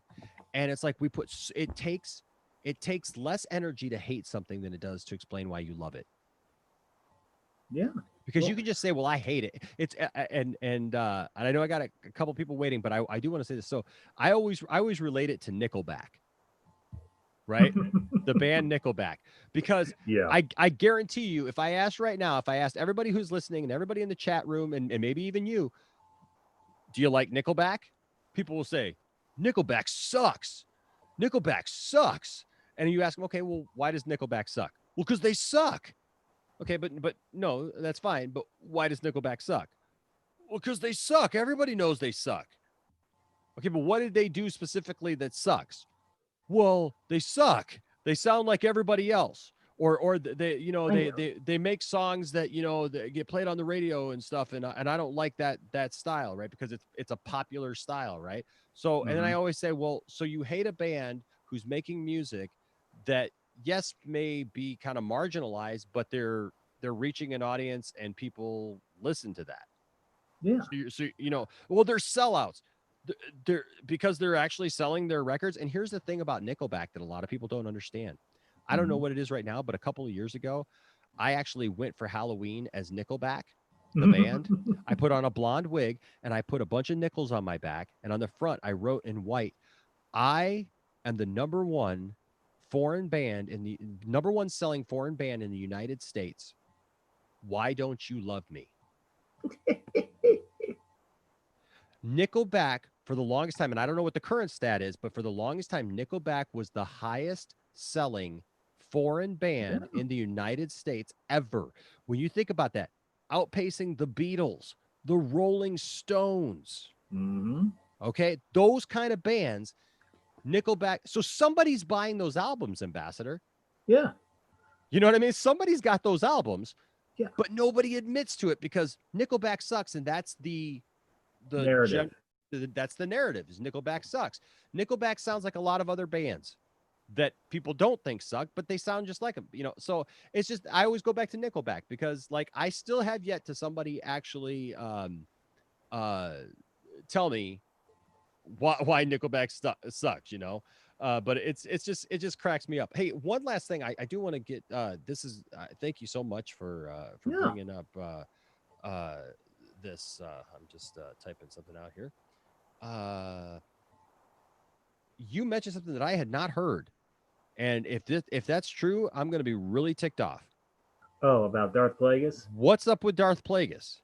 Apparently, Lucasfilm has decanonized him.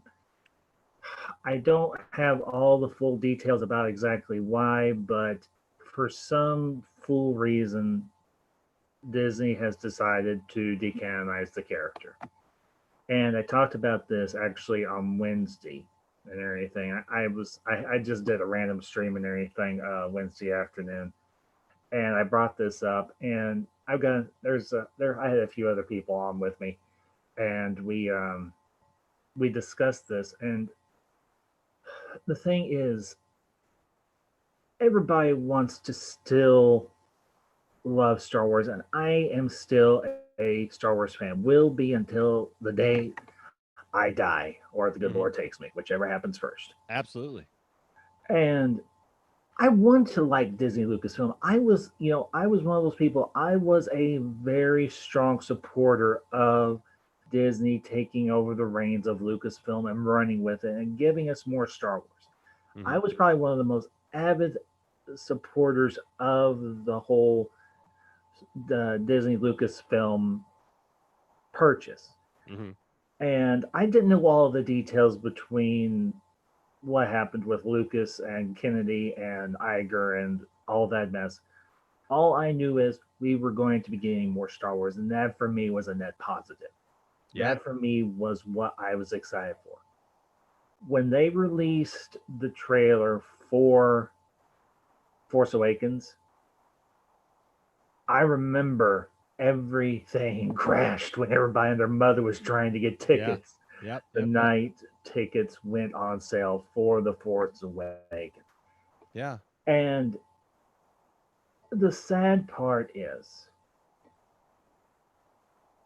Lucasfilm, with its current administration, and I've talked about this and everything in the past, and I won't retread it here. They have squandered the Star Wars community's goodwill in a lot of ways. Now, am I saying that I wanted a direct adaptation of the Thrawn trilogy or any other EU story um, for the sequels? No, I'm not. Because here's the thing, those are stories that have been around for 20, 30 some odd years. Well, and you couldn't do them because of the ages of the Precisely. people involved. Look, Yeah. I tell people all day because I enjoy the sequel trilogy. Yeah. I really like The Force Awakens, and I've realized, and you know what, I would love maybe Ambassador to do a whole show with you, because I think that we're gonna get into this. We could talk about this like for quite a Sure. while.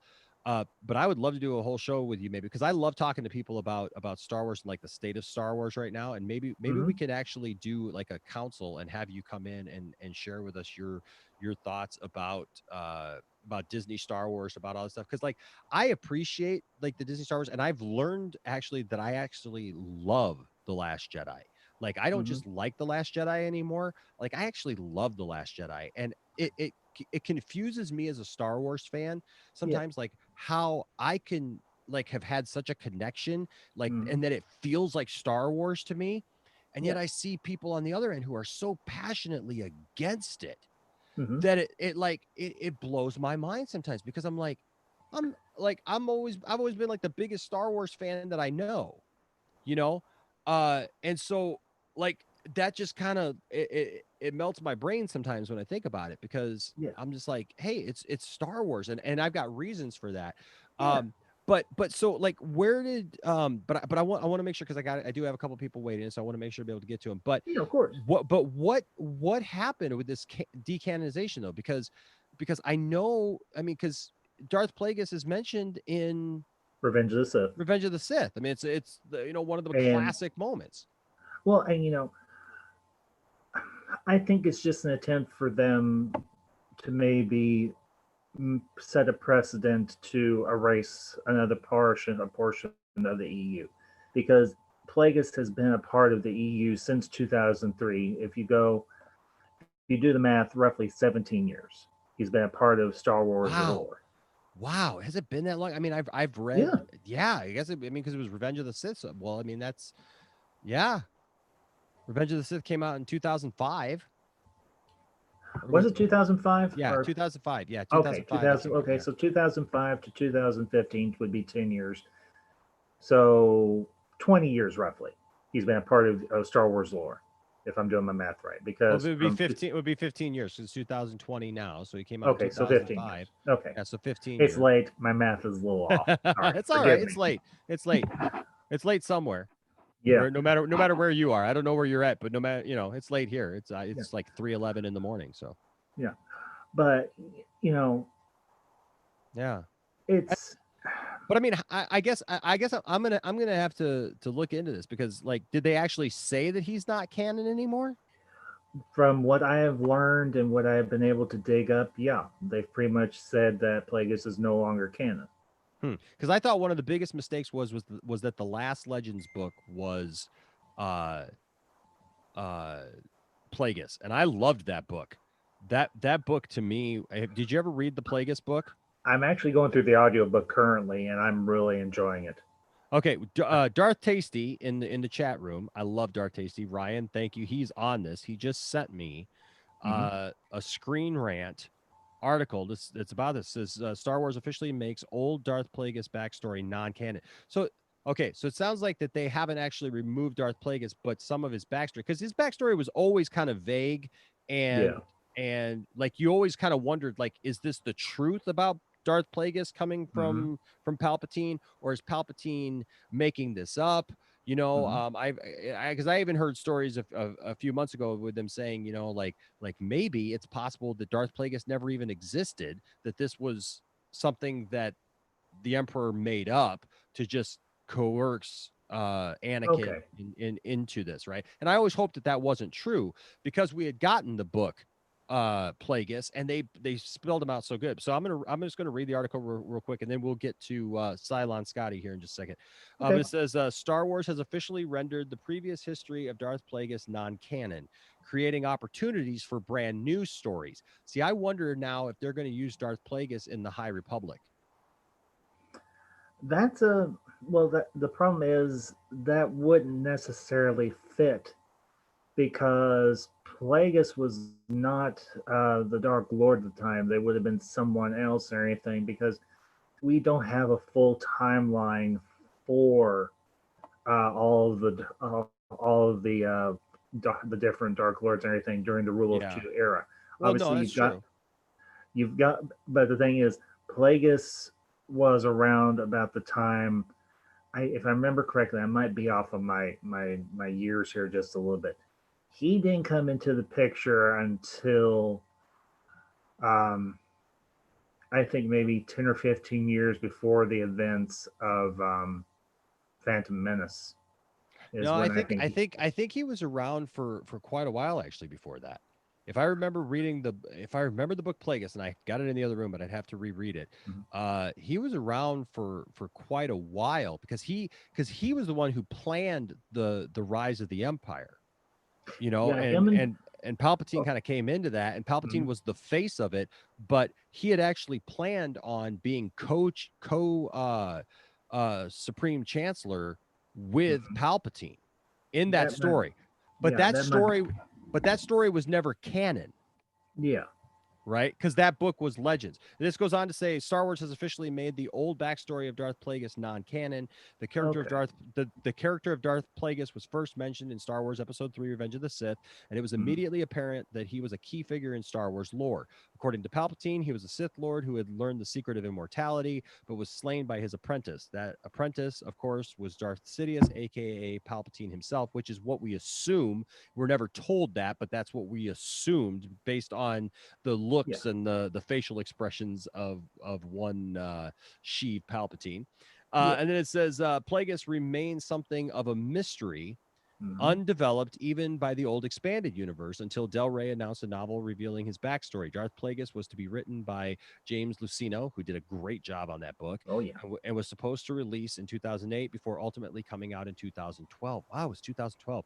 This yeah drew a lot of attention from Star Wars fans because there were rumors Luceno had coordinated with George Lucas himself. And then mhm, when Disney purchased Lucasfilm, all the expanded universe, all the tie-in novels, games, and comics were declared non-canon. And I understand why they had to do that because if you're locked into everything that came after Return of the Jedi, all the stories are told. I mean, all the way up to the Yuzin Vong and all that war and all that mhm, stuff. I mean, like you couldn't really tell another story because that would have been it. You know, the only thing that really ticks me off about Disney Star Wars is that we didn't get to see. I understand that it wasn't going to be the adventures of Han, Leia, and Luke.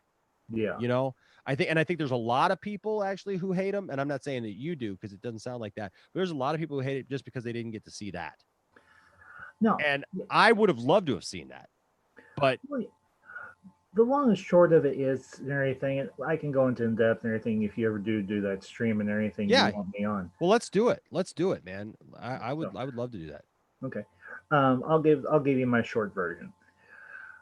The thing for me about TLJ, The Last Jedi, was we went and saw it twice. And Hmm. everything. First, we went, me and the missus and a good friend of mine and everything from high school and everything. We went and saw it, and then went and saw it a second time. But in between those two viewings, there's something that didn't sit quite right with me about The Last Jedi. And I finally, after seeing it the second time, it finally clicked. What didn't set right with me in The Last Jedi? It was Luke. Mm. It had nothing to do with Rose or Finn or any of that other stuff and everything. Yeah. Although that part of the movie I didn't particularly care for, but that was beside the point. It was the characterization of Luke that really broke the movie for me and caused me to say, this doesn't fit. Yeah. This feels disjointed outside of the lore and the world that has been established and the character of Luke Skywalker. I would love to have that conversation with you because Yeah. I have a Yeah, that's counterpoint to fine. that. And we just lost one guy, so I don't want to lose the other guy. No, that's But fine. I do want to finish this. And I Sure. really appreciate you chiming in because I Yeah. think you got some great things. And actually stay Mhm. on because if we end up with nobody in the chat and we're still around, I mean, if you're still around, I would love to continue it. But he's I'm actually gonna. that's fine. That's It's fine. almost 2:30 in the morning here where I'm Gotcha. at, so I'm gonna That's fine. bounce. But I do appreciate you having me on. No, that's fine. And So I just want to finish this real quick with sure. you on here because it says people have believed that Darth Plagueis should remain binding in the lore. It says they pointed to the rumors of Lucas's involvement, which is cool, Hmm. and in their case was made stronger when Lucino returned for a new canon book called Tarkin because he wrote Tarkin, Yeah. and says it explicitly referenced events from Darth Plagueis. It says, but now E.K. Johnston's new canon novel, Queen's Peril, has finally settled the issue once and for all. A good portion of Johnston's novel is set immediately prior to the Star Wars prequel trilogy, including the same time period Lucino covered in uh, Darth Plagueis. But Hmm. Lucino presented Palpatine as still being an apprentice during the events of Star Wars Episode 1.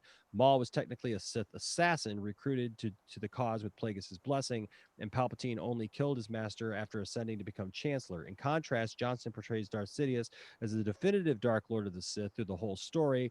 There's no way to reconcile those two books. Darth Plagueis should be therefore considered non-canon. Okay.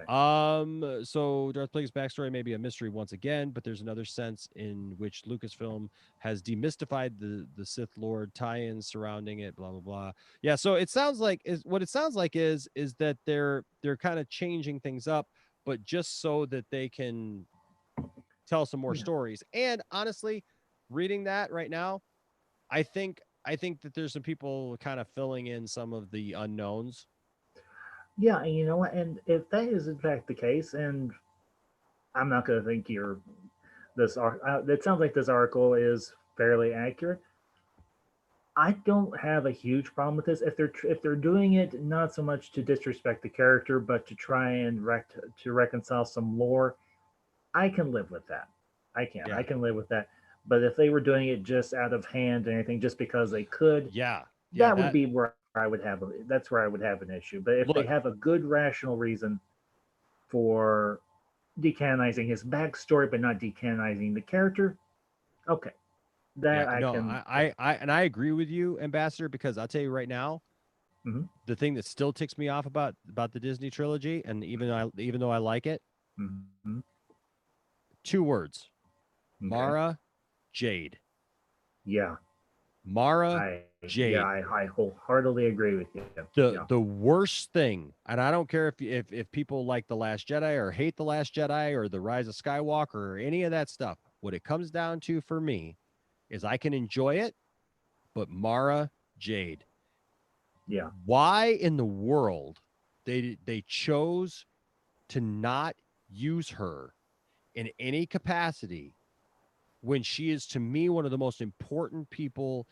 They're bringing back Thrawn. They're bringing back these other things, which I think is great. And I've Yeah. even heard rumors now that like they're going to try to do this live action thing where they almost set it up where it's going to be similar to what the Zahn thing was, with Thrawn kind of coming to power in the Outer Rim and stuff because him and Hmm. Ezra disappeared on stuff.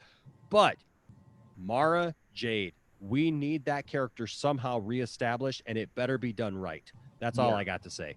Yeah. So And I wholeheartedly agree because she was such a huge part absolutely. of the expanded universe from her inception, and she was such an interesting character. Yes. She Yes, and had the such way a that they introduced her and like what she was part of the story and how she was yeah. supposed to kill Luke and us. Oh my gosh, that's a whole other show. So, Oh yeah. hey, Ambassador, thank you for joining me tonight, man. Thank Yeah. you. And hey, everybody, Ambassador, why don't you go ahead and put your link to your channel in the chat before you leave? And guys, go subscribe to Ambassador's channel, okay? Okay. Go Um. and then once you do it, leave a comment on one of his videos and tell him that we sent you, that you're here because of the Poindexter Lounge. All right. Okay. Um. Do you need to make me a wrench so I can do that? Because I've tried to put links in there in a chat before and it's Oh, not necessarily worked. oh, you know what? I don't know. Let me type something in here, and And I can that way copy it or you whatever. Yeah, yeah, that way you yeah, can. yeah, then I'll go ahead and do it and get it in there, because I definitely want to support you in the channel, and I think I you're doing some cool appreciate stuff over that, there. truly. Absolutely, man. All right. Well, you have a wonderful night. Get some rest, and we'll talk to you later. Take care, Enosh. All Thank right. you again. Thanks, man. All right. We'll talk to you soon. All right. Hey, Cylon, I'm sorry, man. I know that we were talking and stuff. I hope you're still around, and I hope that you'll come back. I'm gonna let Jay Money in here because Jay Money joined. But Cylon, I do hope that that you come back, because I do want to talk to you, man. And I'm sorry that that it was a little while there, but we were talking about some decent stuff. We were having a good conversation there, so I'd like to have a good conversation with you. So right now, I'm gonna bring Jay Money in, and I know I didn't see all of what Jay Money was saying here. In the chat, but I do know that he was saying that he had some information, he had some stuff he wanted to share, and so I'm trying to go back here while I'm waiting for his audio or whatever to get in here. I'm trying to see what maybe some. I hope you guys are all doing tonight. Doing tonight. I hope you're all doing tonight. I hope you're all doing well tonight. Hope you're all having a good time. I hope you guys are liking this format. I'm enjoying this format to be able to talk to you guys and have a conversation. So Jay Money is still connecting to audio. Like I was saying earlier, if you do come in, make sure. Let me see if I can unmute him. But make sure that you pick the first thing that it offers you. I think it's connect to computer audio, and that way we can hear you. Because that's what we want. We want to be able to hear you.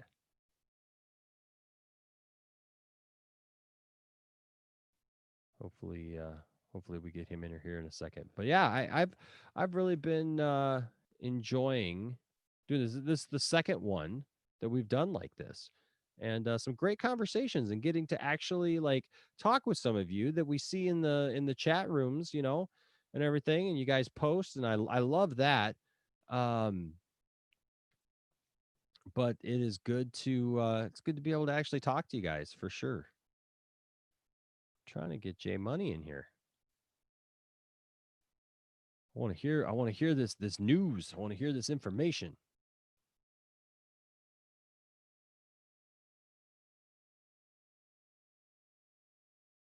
Hopefully we get to it here. Hey, I hear him. I hear something. Hey. Can you hear me? I can hear you. What's up, Jay Money? Good. Nothing much, man. Yeah, I saw you were live, and I had to call in because earlier tonight, I've been checking out people's reactions to the Snyder cut teaser trailer all night, and I saw that you guys put yours up. I'm going to be watching that one soon. Yeah. But I saw that Jody was live. Our favorite friend Jody. I saw that he was live. Yep. So I said, let me see what this guy thinks. Let me see what he's going to say about it. So I guess it was at the very beginning of the stream, so I missed it. So I rewound it back, and I see this guy once again just trashing Snyder, as he calls it. Trashing Snyder fans. Yep. Nothing positive to say at all about the whole Snyder thing. So I get to the part where he's talking about the trailer. He's not even talking about the trailer, but he has it up on the screen that they're talking about the trailer. He's playing a clip of Zack Snyder doing an interview from like when he was, I guess, like coming off of like what would you call it? Press tour for Man of Steel. Okay. And so at the time, whoever's interviewing him, he was talking about, Watchmen. He brought up Watchmen, and they got to talking about superhero movies. And he says he always knew he was going to do a Superman movie, because he's a big fan of Superman and he loves the character. Sure. And he says, but coming off of the success of 300, they actually asked him to do a Superman movie then, but he was already working on Watchmen. So he says at that point, because of the content that the Watchmen has, he was like, I wasn't in the mood to talk about superheroes. We're deconstructing superheroes. So when it came to Superman, I wanted to destroy him. I wanted to tear him down because so Jody took that part where he was just like talking crap about other superheroes and talking about Superman, and he made it look like Snyder was just I don't want to swear, but like crapping on Superman. Sure. And I'm like, this is the first time I saw this, so I'm watching it in shock. I'm like, wait, what? He doesn't even really care about the character. What is this? So then I did my research, and I found an article that had the whole interview down, and then it had a link to the video. He completely wiped out the part where he talked about how he loved Superman. And then so then like he's talking about how much he loves Superman in comic books at the beginning and in the front, and he took that one part. And then his whole stream, he's telling people, you see, he doesn't even love Superman. He doesn't even love Superman. And then you got all these people in there following him. If you ask me, he's the cult leader because he had all these people believing that Snyder hated it. And then here's the funny part. Even with that, 2 of the guys on his panel still said they liked Man of Steel. And it's like, you can tell they had to hold that back. Yep. Because he was like, he was looking at them like, so I'm done with the guy. Like, it was disgusting to see him pushing his agenda, his own propaganda, just to make Snyder look back. And they're up there rocking their little shirts, reject the Snyder Cult shirts, man. And I'm like, really? You really have to go this far? And you were on the forefront. You came to my mind immediately because you've been at the forefront of exposing this guy. And I was like, I gotta let him know. It was just crazy watching him play that clip, making Zack Snyder look bad. I even fell for it because I had never seen the clip, and then something told me, go look this up. And of course, it was false. And when you go watch the actual interview video, somebody even commented. They put the timestamp and they said, "Yeah, this is the part where these fake YouTubers are making Zack look bad." So. Jody needs to be exposed, man. It's just completely wrong what he's doing with this. Well, so I'll tell you this. So I'm getting a little bit of echo of my voice from you, but that's better. So I'll tell you this. So I almost, instead of doing this video where we would have like this kind of open discussion about anything, I almost did it all about Jody tonight because of that stupid live stream. I actually joined on with it's called Geeks and Gamers Entertainment. It's not the Geeks and Gamers, with Jeremy, but it's Geeks and Gamers Entertainment. And so that's Mad Max and a bunch of other guys. And so they had a live stream. I caught on the end of their live stream because they were talking about Jody's live stream. And I didn't see all of it. I was sitting on the couch. I was making some food and I was watching parts of it, and trying to listen to what they were saying. And I kind of came in at the tail end of the DC stuff where they were just trashing Harley Quinn. They were trashing Margot Robbie, talking about how she needed to go. And they're just like, she's the worst thing that's ever happened, and they need to get rid of her. And Jody starts going, yeah, it's like, they just need to get, because the one guy is trying to say, well, they need to recast or Harley Quinn, and have her, because he didn't like he thinks that Margot Robbie's more New 52, comic version, which is the first thing, J Money. That is the first time I have heard anything out of those guys that actually referenced a comic book.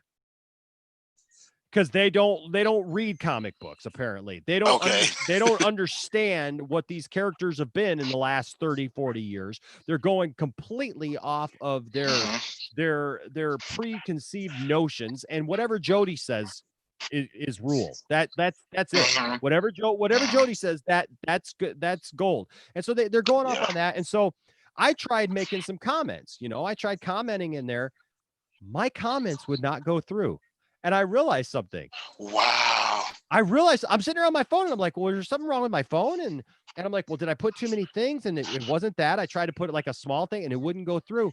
And then the crazy thing was, so I jumped on and I went, because I was in the app. So I decided to go like just through Safari, and so I pulled up YouTube and I get in there and it would let me post. But guess what? It would not show up. It would post, but I could see it on Safari, but when I'd go back through it, you couldn't see it, and nobody was saying anything. And I was like, holy cow, I think I have been blocked by Jody's world or Jody's corner or whatever. I'm like, and J Money, I was so excited and happy. I don't think They I've know ever you. been. I don't think I've ever been that excited before. I was like, yeah, that's awesome. And here's the thing. And I don't know if the guy. They must have heard that you exposed them. Yeah. Dude, and so here's the funny thing. Some guy is in there, and he's like, he starts listing all these YouTube channels that have been posting about Yes. about the people that are talking about them. Yes, Yeah. and we were included in that list, and I was overjoyed. Okay. I was so happy because Jody's corner is full of crap. Jody's corner is absolute garbage, and nobody should ever listen to that guy about anything that has to do with DC, because he's an idiot who just is spouting out at the mouth. And you hit the nail on the head, J Money, because I thought the exact same thing. Because when they got done with that, I was watching it still a little bit more, because I was trying to see if my things were actually going through, right? And I still can't tell. But the thing is that I was listening to him, and they changed the topic, and they started talking about Jamie Foxx as he's going to be Mike Tyson, right? And I think that's cool. I think that's going to be really cool, because I grew up in the 80s, man, playing Mike Tyson's Punch Out, and I love Mike Tyson. I think he's hilarious. I love what he's doing now, that he doesn't take himself so seriously now, and he's doing funny stuff. And the Mike Tyson, I don't know if you ever watched Mike Tyson Adventures. Great redemption story. Yeah. Oh yeah, I mean, it's just really cool stuff. And so they start talking about it, and then if you watched it, Jody starts going off on Jamie Foxx, saying that we all know he's not a good actor. Wow. What? See, I didn't even tune in for that, because at that point I was I saw the kid. I'm losing. Oh, I lost that last part that you said, man. You cut out. Coming in, they're talking about you right now. Geeks and Gamers is talking about you right now. Oh, I'm sorry. Can you hear me now? Can you hear me? I can hear you now. Yeah, I can hear you now.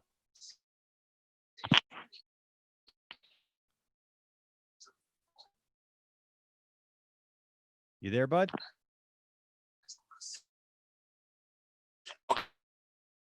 Okay. Yeah. So, yeah, I left after I saw the street. So I didn't even see he said about Jamie Foxx. Yeah, your connection's really bad, G Money. I'm hearing just little bits and parts, but I'm kind of hearing that you left before the Jamie Foxx thing. So hopefully we get that worked out with you, because I'm really enjoying the conversation with you, man.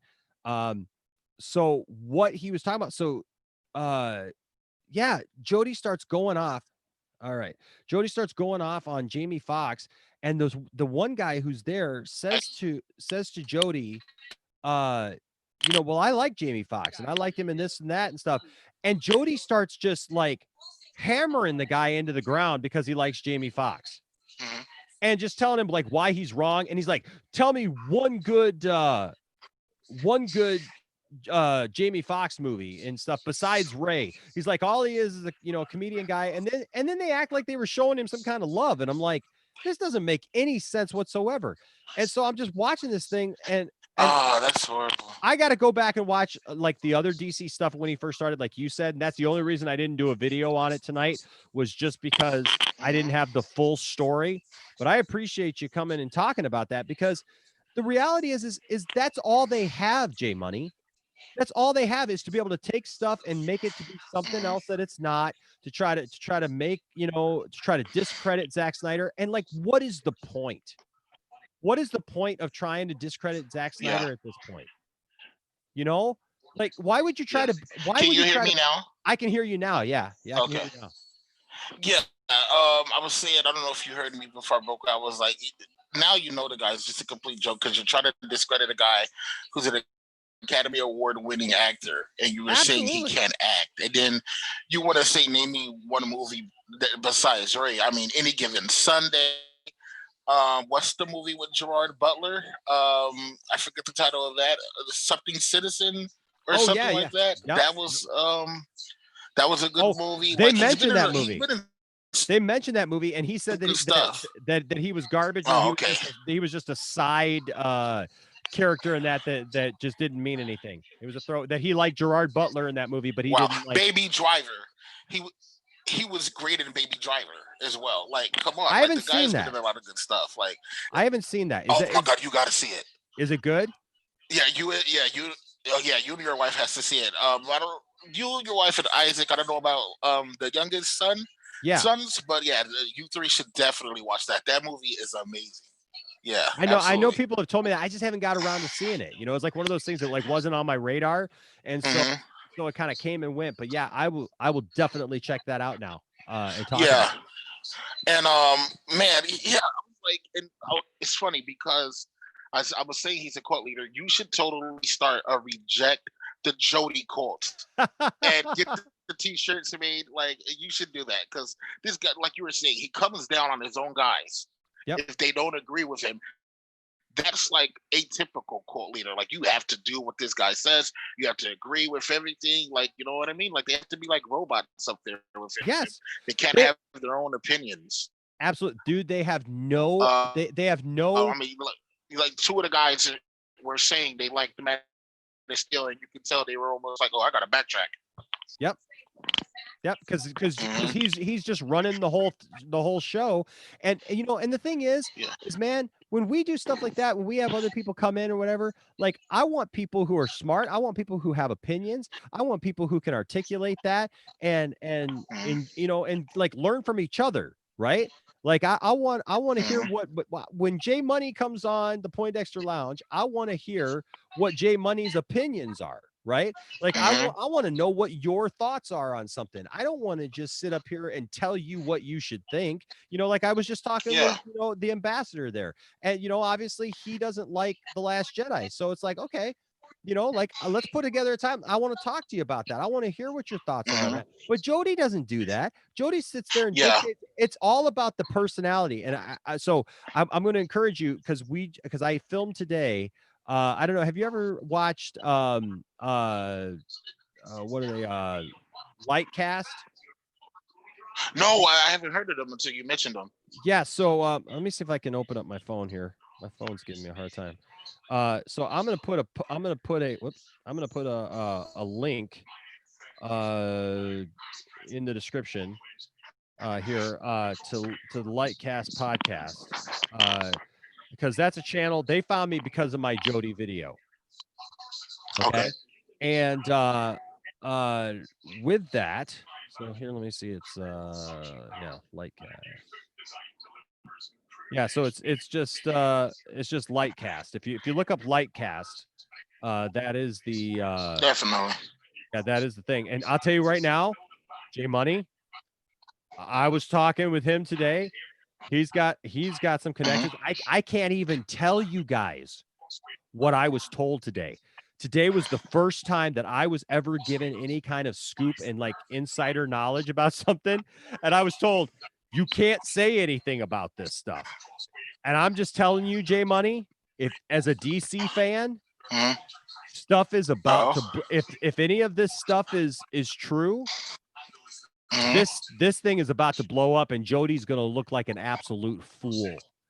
Jody banned Lightcast because Jody was running his mouth on a thing last week, and Matt from Lightcast was in there and was telling him, Jody, you don't know what you're talking about. Like, he was nice about it, but he's like, Jody, you don't know what you're talking about. This and this and this are happening. Like, these are things that are happening right now. And Jody was like, who's this Lightcast guy? This guy is an idiot. He doesn't know what he's talking about. Get him out of here. And they banned Lightcast.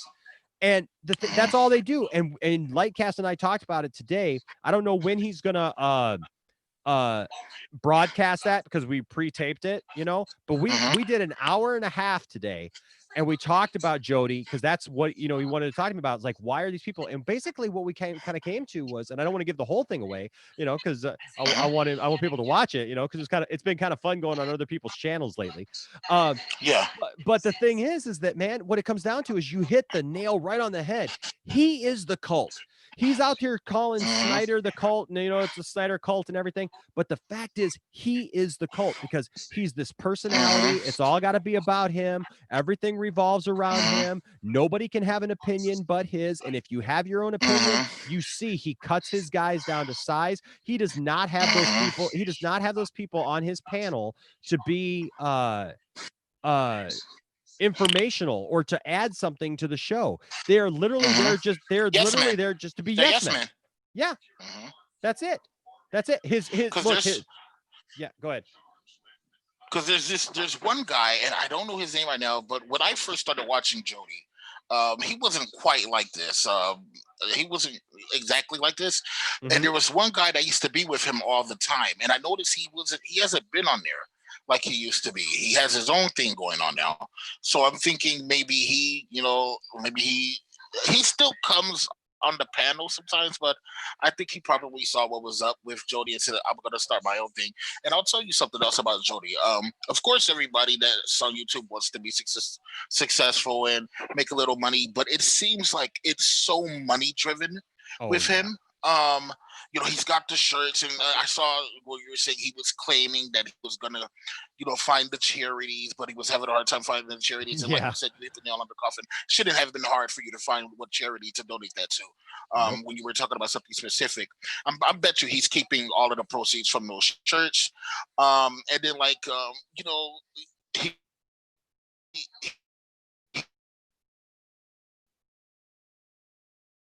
oh man, I lost your audio there. Donations and it's just like this.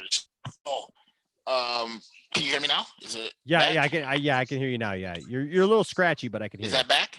Yep, I can hear you. Yeah, it's just very bad Wi-Fi. I'm sorry. It's just like really cultish. Like it's just very seedy with him. It seems like it's just money driven. He's doing all of these things.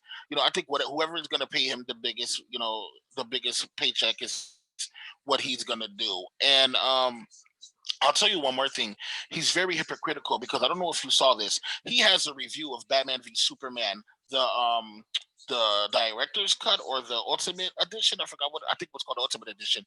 He gave it a B+ after he trashed it the first time around. And I think I don't know if he took that video down or he's limited it, but he always talks about how Snyder's movies suck, how he just doesn't do a good job, but he was praising the ultimate edition. And there's videos on YouTube with other YouTubers that exposed him for that, because all of the people that were saying the Snyder cut didn't exist, there's been like YouTube videos of those people like looking stupid because it did come out, and he's one of those guys on those videos and show him praising the ultimate edition. So he won't say that again. He'll never say that again, but he won't say that he liked BVS, but there's video of him saying he does. So he's a hypocrite. He's a bully. If you don't agree with what he says, you're a hater. You don't know what you're talking about. You're stupid. You're dumb. So like the more you guys get this guy, the more you expose him. I love it. Being Dexter Lounges, even if somebody doesn't agree with you, you're having an open discussion. And he's at the point now where if you're not on his side, you're the enemy. If you don't agree with what he says, you're an enemy. And I never subscribed to his channel anyway, and I'm glad I did it. So Jody, I could go on all day about how much of a jerk that guy is, but yeah. Yeah, well, just no time for him. No, dude, I think, for that. Dude, I completely understand. I completely agree. Because and in fact, you know what I'm going to do right now while I have you on? I'm adding to the description of this that we had this conversation about Jody's Corner, because I think that and I'll add the other topics that I discussed with other people, but I'm going to put that one front and center because here I'm going to put this. Jody's Corner is trash and needs to be stopped. There you go. And I was talking to Darth Toasty in the comments. once you go back and you see that stream, it's like within that first 30 minutes or so when they talk about the trailer and he shows the Snyder clip. I found the article and then there's a YouTube video, so I could like send you that link so you can see the full Zack Snyder interview and see where he snipped it to make him look bad, and then you can see what Snyder really said. So Yeah, I would yeah, love to see that. That's if he was a journalist, he would be fired for something. for That sure. would be something that Eddie Brock would have got fired from. Like in on Spider-Man, like if Eddie, that's some stuff Eddie Brock would do, where he would like make it look to how he wants to look. That's just bad. Like I know he's not technically a journalist, but you have to report fairly. Like you can't do that. You can't be snipping clips to make somebody look bad. That's horrible. That's pushing your own agenda. And like why pick on Zack Snyder, right? Like I mean, seriously, like Zack Snyder has been through so much, and to sit there and go after Zack, is just to me it just shows what kind of person he is, because dirtbag move. Dirtbag move. Yeah, it is totally a dirtbag move. And like you said, like why is he doing it? You can tell he's doing it for money. Now I'll say this: the guy's got a great setup, right? His channel looks. The studio is beautiful. Yeah, dude. It's a shame that he's pushing the propaganda that he's pushing, because he's got a great platform, right? He's got this great thing. He doesn't have to do this either. That's the worst part. He doesn't have to do this. Dude, somebody gave him $1,000 tonight in his stream, and I'm like, my mind was like melting watching this thing, because I'm like, the fourth time that guy did that in a month too. By the way, yes, the fourth time. Well, that's what he said. That's what he said, and I was like, what is it? What are people giving to? Like if you watch that stream tonight, that stream was filled with because if you missed it, dude, then you missed a big part of it. Because if you didn't see the stuff that came after the DC stuff, like I said, with because they started talking about again Jamie Foxx, and Jamie Foxx, like they had a picture of him as Mike Tyson without a shirt on and stuff, and the one guy says, oh yeah, he looks really good, that's all he said. Next thing you know, dude, I swear to you, 20 minutes of them making homosexual like jokes and references to each other. Yeah, like they were doing that throughout the night. Yeah, and then, and the guy's like, I don't like dudes and stuff. He's like, oh yeah, but you want to look at a guy's stuff and all this stuff, and it's like, what? Yeah.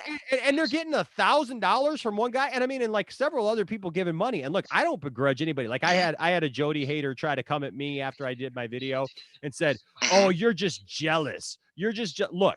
I'm gonna put it right out here. Do I want subscribers? Absolutely. Right? Yeah, I'm a YouTube channel. Of course, I want subscribers. Do I make a living on YouTube? Absolutely not. Like this is not how I make my living. But you know what? Anything that people give, we've got a Patreon, we've got super chat available, we've got things that people, we've got some t-shirts and stuff that people can buy. And if people do that, hey, I appreciate it. You know what I mean? But dude, even the t-shirts, like I've made our t-shirts literally, J Money, the cheapest that I can possibly make them on Teespring. Right. So that we're making like the bare minimum, because they're like, like you can make just this much. Right. So like we're making like next to nothing on it, because I want people to have them if they want them. Right. Like that's it. But I don't begrudge anybody making any money. I don't care about all that. Look, would I love to have 100,000 subscribers and do all this stuff? Absolutely. I would be lying if I said that. But am I jealous of a guy who makes stuff up and gets his subscribers because he's a liar and he's a manipulator and he's doing stuff like you said, like cutting up Zack Snyder audio and video and making it sound like something's not, because he knows he's a liar and he knows that that's all that he has? Heck no. I would rather sit here with my almost 9,000 subscribers and my community of people who I know who they trust me when I say something that I'm telling them the truth. But you have your integrity. Absolutely. Yes, but I have my integrity, and I can go to work and do my thing. And you know what? We may never have the big announcement that somebody gave $1,000, let alone, for the 4th time in a month. But that doesn't matter because we have our integrity and we're doing what we know we're supposed to do, and people can trust us. And I don't know who the people are, J Money, who feel like that it's a good investment to put money into that channel and into him. It speaks about their integrity, about what they're willing to put up with and support. I mean, dude. And I don't know if they're not thinking deep with it, or if they, they're just loyal to the channel or what. But yeah, like they probably, the fans he has probably when they aren't even thinking that he's snipping things like that and lying and making people look bad. They're probably not even thinking of that, because you really, you know what I mean? Why would a YouTuber go to such extremes? But he's definitely doing it. And yeah, it's sad to see. It's really sad to see. It is. Like, I know I'll never trust anything the guy says. I'll never trust anything the guy says after the night. Like, not that I did before, but definitely not now. Like, he can tell me the sky is blue, and I'm not going to believe him at this point. So yeah, because you lose credibility, right? You lose that credibility, and you have to earn that. And the thing is I don't understand, like people like you get it, and you're like this is not the way things are supposed to be. This is not the way that is, and I love your idea because I said during hold on a second. I'm changing this a little bit for you because I love the fact that you brought it up.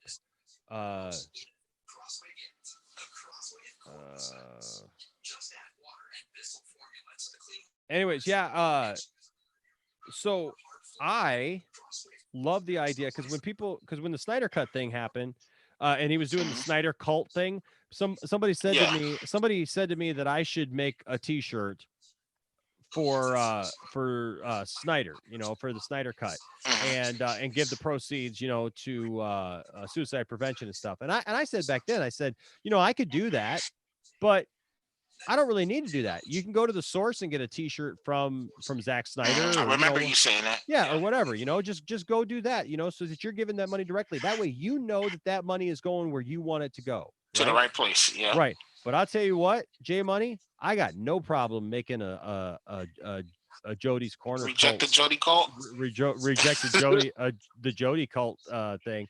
I got no problem with that, brother, because I'd wear that T-shirt, and everybody who asked me what the Jody cult is, I'd tell them because it is. It's junk. It's absolute junk. And you can tell that he acts like he's a DC fan, but I can't think of anything that he likes about DC. Yeah, I can't think. I mean, of course he goes to the standard Aquaman and Wonder Woman, but yeah, it's easy to go to that because they both made $1 billion.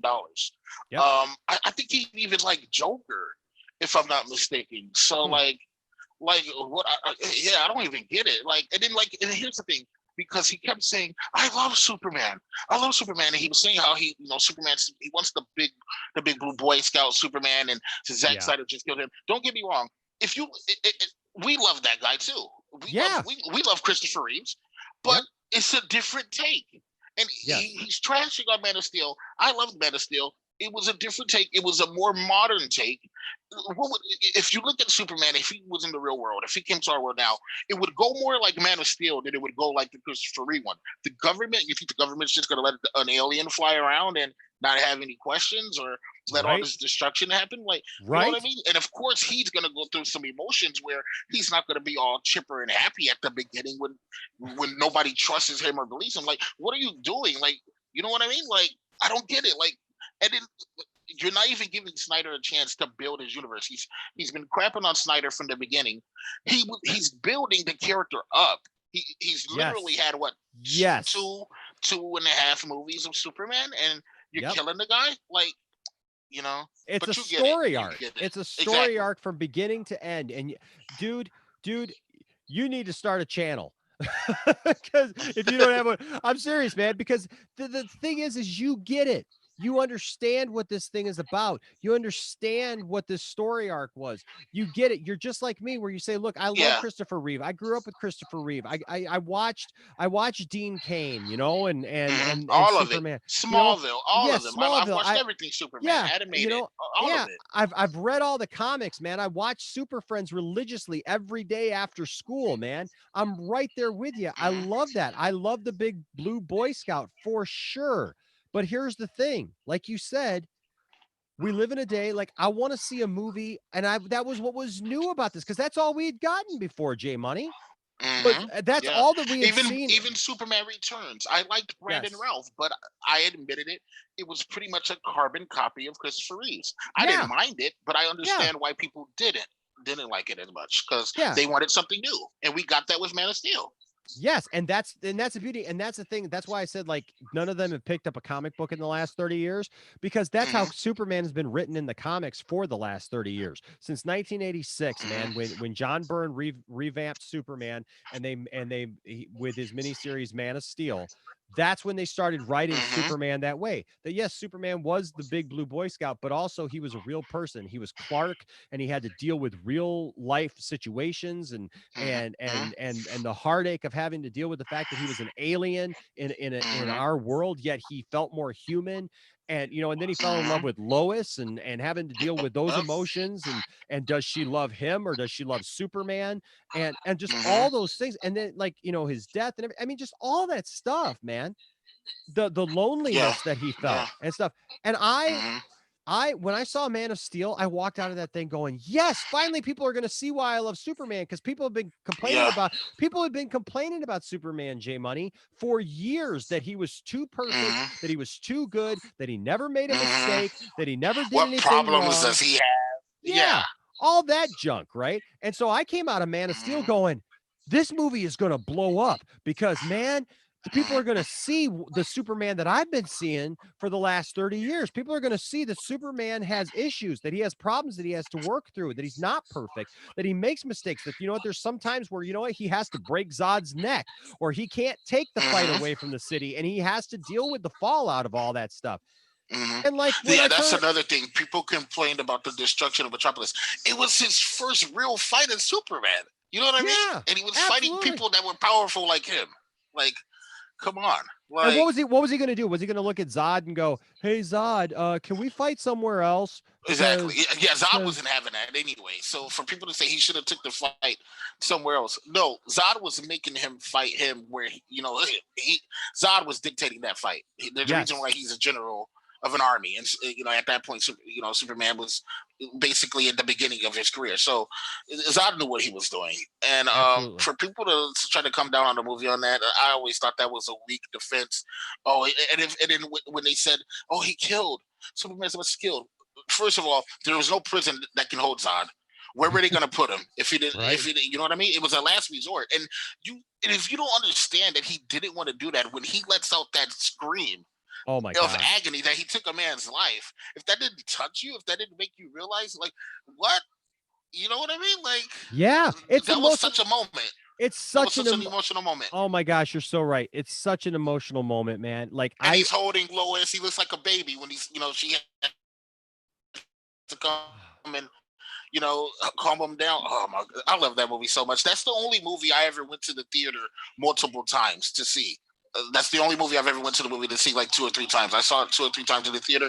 Bought the steel case, the Blu-ray. Like, I love that movie, man. I have 2 versions of it. You know, Man of Steel is a great movie. I just hate that so many people try to crap on it. I'm sorry for that little rant, but no, dude, I love that. I love that, man. You look, this is the anti-Jody channel, dude, because I tell you right now, I love the fact that you have an opinion, and I love that you can articulate that, man. And I tell you what, man, you get it, and I'm gonna let you run with it, because that was awesome. That was awesome. We need more people who can point out these things, right?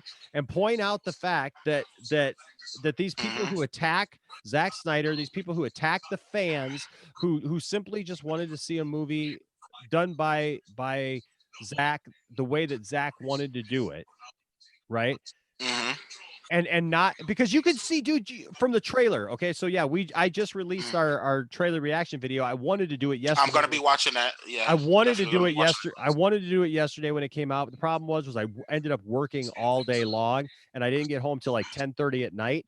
And so we, as soon as I got home, because the family didn't watch it, I didn't watch it. We waited, and so then I get home and like people are blowing up my phone all day long. Hey, what'd you think of the trailer? Did you see the trailer? Like I got the people who do the council with me, and they're like, hey man, well, we're gonna do a thing about the trailer, and we're gonna do that tomorrow, by the way, about that. But like everybody was bugging about it. I'm like, guys, I haven't seen it yet. And they're like, you haven't seen it yet? Come on, man. You're the Poindexter. You haven't seen it. How can you not? And I'm like, I'm gonna watch it, I promise. So I get home and we pop it on, we watch it, we do our reaction video, and obviously it's only 30 seconds, you know, so it didn't take too long to do.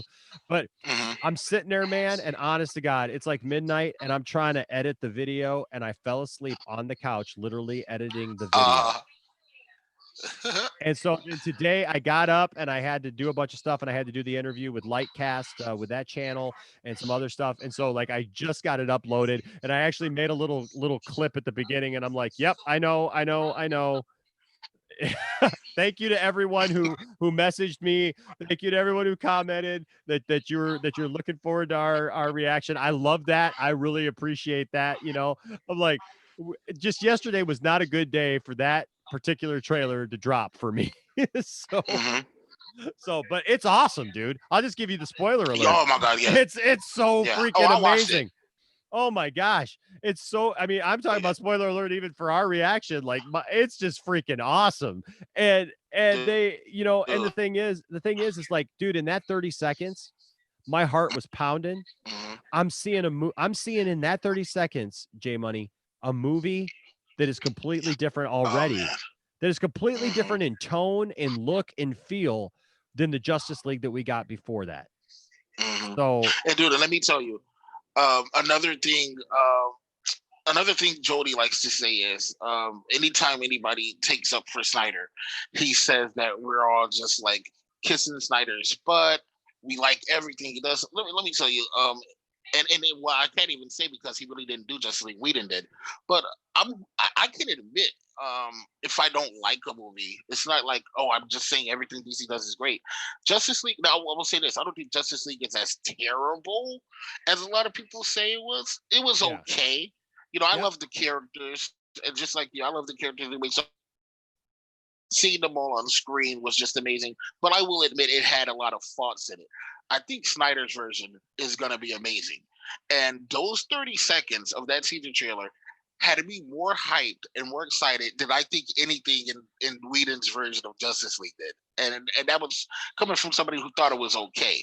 But, I mean, that whole thing, you got the Lex Luthor voiceover from BVS. Oh, my God. See Diana, what she's looking, I don't want to spoil it from, oh my, it's just, and then you see him, and obviously that's a younger version of you know who, but that trailer is amazing. I can't wait to see this movie, dude. I think it's gonna be fantastic.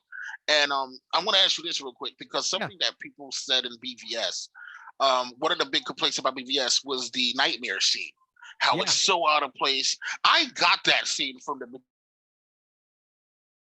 beginning. I thought it was pretty obvious, especially once. Here's what I think is: I think when Flash is running back in time to talk to him, it messed with Bruce's memory. So that's why he was able to like wake up, and then you still saw like the papers flying and all that stuff. I think the time travel actually did something to him. And like people were like, it's so, why is it out of place? I mean, I love that scene. I thought that scene was fantastic. And I really enjoyed that movie too. And it just seems like people were looking to criticize anything and everything about the movie, but I enjoyed BVS too. Oh yeah. Well, you know, here's the thing. What was your thoughts about that scene specifically? So my thought. So Justice League. So I'll say this: if we never got Zack Snyder's Justice League, okay, I would still say I like Justice League, right? It's Justice League. I mean, come on, J Money. We got a Justice League movie, right? Like, we didn't think we were ever going to get something like that. Like those were always pipe dreams, man, that we'd get a Justice League movie. So to see all those characters together on screen fighting Steppenwolf. Look, you know what? I don't care if it wasn't perfect. It was good. And it was definitely okay. And I would never trash that movie. There's some things that I would have definitely done differently, right? Which we think Zach did, but yeah, but there's things I would have done differently, but you'll never hear me hating on the Justice League movie because I think it was fine, and I agree with you. I don't think that it was as bad as people want to make it out to be. That like it was like an atrocity, and it's definitely not the worst superhero movie around. Come on, let's be honest, right? Like it's not Batman and Robin. Definitely not. You know what I mean? It's not Batman and Robin bad. It's not. Oh my God, yeah. You know what I mean? It's not like that. So I don't understand the hate. I think some of the hate actually for that movie comes from the fact that there's a lot of Marvel fans that really pushed this idea that movie sucked right off the bat, that it was going to suck because at the time DC was going through this thing where like you couldn't be a Marvel fan and a DC fan. You had to pick a thing, and Marvel was ramping right up to go to Endgame, and you know what I mean? Which is so dumb. Yeah, and they were clicking on all cylinders going to it. And so you had all these people pull back and they didn't want to do it. But the thing is, dude, is that I remember when Justice League came out, literally it took almost 2 weeks for me to find a copy on DVD. Because it was sold out everywhere around me. I'm talking like 3 different Walmarts, a couple of Targets. Like I couldn't find a copy because they were flying off the shelves. The only copy I could find now, was do you think that? Oh, go do ahead. you think a lot of people didn't see it in theater, so they went ahead and got it for the home release, or do you think they saw it in theaters, liked it, and still bought it on, or maybe a combination of both? I think it's probably a combination of both. I mean, it'd be hard to tell. You know what I mean? But like, I know that at least in my area, that's all I can speak for. I don't know about the rest of the world. Okay. But in my area, that thing was flying off the shelves because I kept saying, man, I want to get a copy of Justice League. Like, where is Justice? And I'm the type of guy that the day it comes out, I'm gonna go buy it, right? And so, like, I remember going around and it's like, what do you mean you don't have Justice League? And like, they would have like the 4K version and maybe a couple of regular DVDs, but I wanted the Blu-ray, And I'm like, what the heck? Like, why is there no copies? Like it's and the people would just be like, well, we've sold out. Like people came in this morning and they were just flying off, right? And so and I remember talking to people about that back then, and people were like, yeah, whatever. That's not true. That's not true. I'm like, all I can do is tell you what it was, right? Like I don't need to make that up. That's what it was. He's gonna go that far to make that up. Right, exactly. So, but that scene, so I like Justice League. I think that the scene in the beginning in Gotham where Batman is there and the Parademon and he's got the crook on top of the roof, dude, that is so reminiscent of Batman 89. Oh my gosh. Oh man. Okay. I remember that. Yeah, I love that. I love the scene where Superman first comes back to life. That we did I don't know if you caught it, but we did a Poindexter council specifically about things that were in the Justice League movie. Cut? No things that were in the Joss Whedon version that we're probably really gonna miss with Zack Snyder's version, because we haven't even seen 25. We've seen less than 25% of Zack Snyder's movie. I heard it's only 25. Yeah, less than 25%. Yeah. So if that's true, man, J Money, that means that 75% of that movie is going to be different, right? And so we're going to lose. We're going to lose. Dude, did you hear about this? Go ahead. Oh, I'm sorry. The other day, Green Lantern was in this movie. Yes. And the actor that played him, he was British. He had a British accent. He said he had a 20-minute arc in the movie. So there's 20 minutes of Green Lantern footage in this movie, dude. Yeah. And then I heard there's a rumor that Kilowog and another Green Lantern are in a post-credit scene warning Batman about Darkseid. So there's so much we're going to get in this Snyder Cut. Absolutely. That's why it's going to be like 4 hours if you're listening to all this stuff. So I'm telling you, dude, my sources that I've talked to have said that that what you just said is absolutely true. Wow. Okay. Okay. And then you've got the Martian Manhunter rumors, dude, so so man. much more, and so much more even beyond that. T Money, Wow. like, Wow, or, dude. I'm sorry, J Money. So here's the thing. Yeah, man. Like, but like, go back and watch that council. We've got it in the playlist, and you can find it pretty easy. But we talk about that because, like, I'm gonna miss the end credit scene with Superman and the Flash, because that was filmed by Joss Whedon. Oh, okay. And that's a moment as a Superman fan. Do you think there's nothing of Whedon that Zach's gonna keep? Do you think there's nothing of Whedon that? No, I don't think he's gonna keep anything. Yeah, because I did hear him say he hasn't watched the second of it. Yeah, he did say he hasn't. So I don't think. At least we'll have that cut. Yeah, and that's the thing. We'll always have that original one. Stuff. Yeah, nobody can take that away from you. Nobody can come in and just take it away from you. You have a copy of it. It's going to be yours, right? And that's going to be a version of Justice League that'll be out there. But I'm going to miss that Superman and Flash thing, because that's a cool scene. As a Superman fan, hey, that's a cool scene, right? I'm gonna miss the way that when Superman comes back. One of my, also involving the Flash, is when Superman's fighting the Justice League single-handedly. Okay, so that's all Joss Whedon. He's got, because he had to remove the mustache, and so he's fighting. I love that scene because the Flash runs around the side. It's at super speed, and all of a sudden, and he sees him. And there's that dude. Like, that's one of those moments in that movie that, like, I got goosebumps when that moment happened. And so, I'm gonna miss stuff like that. And so, like, yeah, man, go watch that Poindexter Council, because I'm gonna miss that too, because we talk about that stuff. But the thing is that, like you said, a good trade-off for that, though, maybe we'll get Black Suit. Well, that's the thing. Black Suit Superman. See, that's the thing. See, so that'd be a nice trade-off. Yeah, absolutely. See, I'm right there with you, bro. I'm right there with you. Yes, sir. Black Suit, yes, sir. Actually, it's more like, oh, this one. Hold on. There's the proper one right there.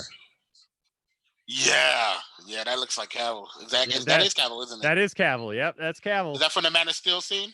Yep, that's it's from the Man of Steel scene. Yeah, yep, that's the figure from the Man of Steel. And Enosh, we might still get some kind of altercation when he wakes up, because I mean, it's probably not a guarantee he's going to wake up and be all happy-go-lucky, So we might still get some kind of altercation.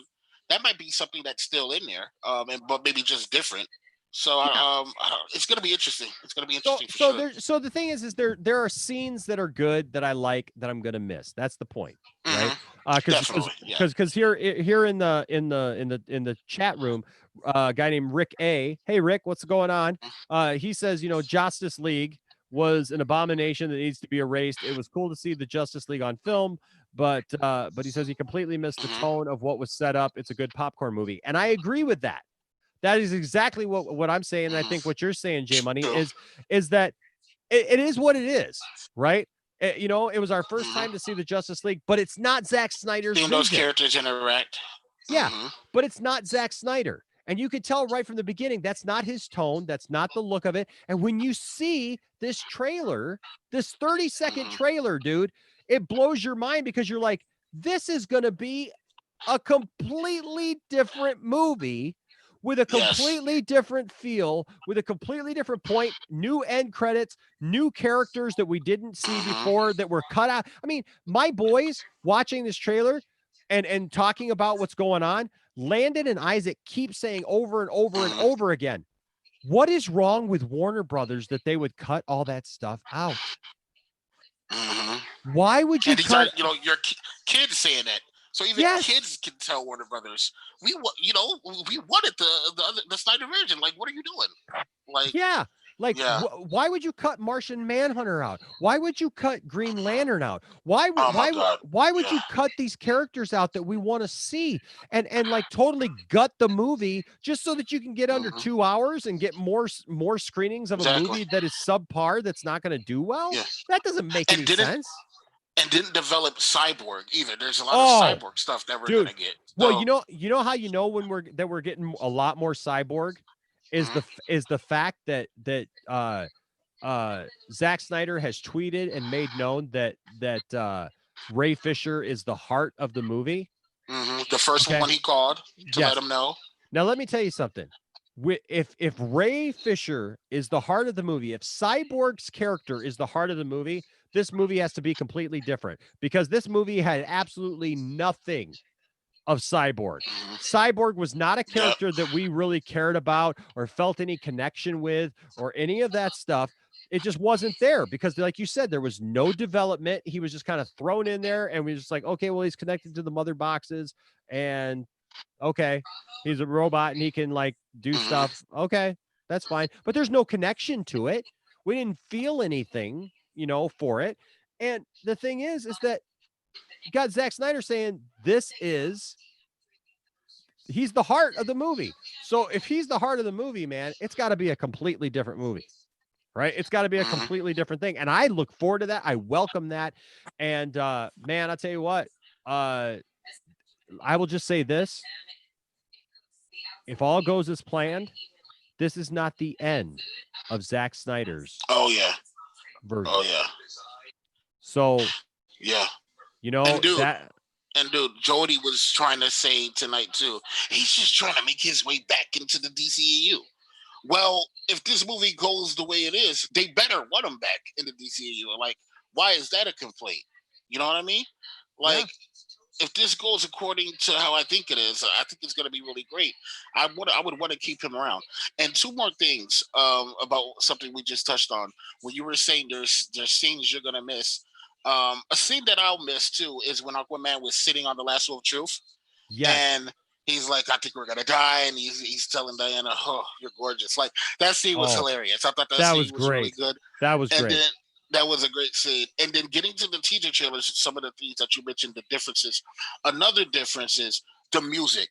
The music that Zack Snyder uses in his movies and in his soundtracks, I love the decisions he's made with using Junkie XL. And I love the 89 Batman, don't get me wrong, but I really felt like the Danny Elfman score was totally out of place in Justice League. I don't know how you felt about that, but I think Junkie XL's soundtrack is so perfect for this universe that Zack Snyder created, and it just felt really out of place when they used the old Batman theme in Justice League. When Batman went to go see Gordon, it just didn't feel in the right place. How did you feel about that?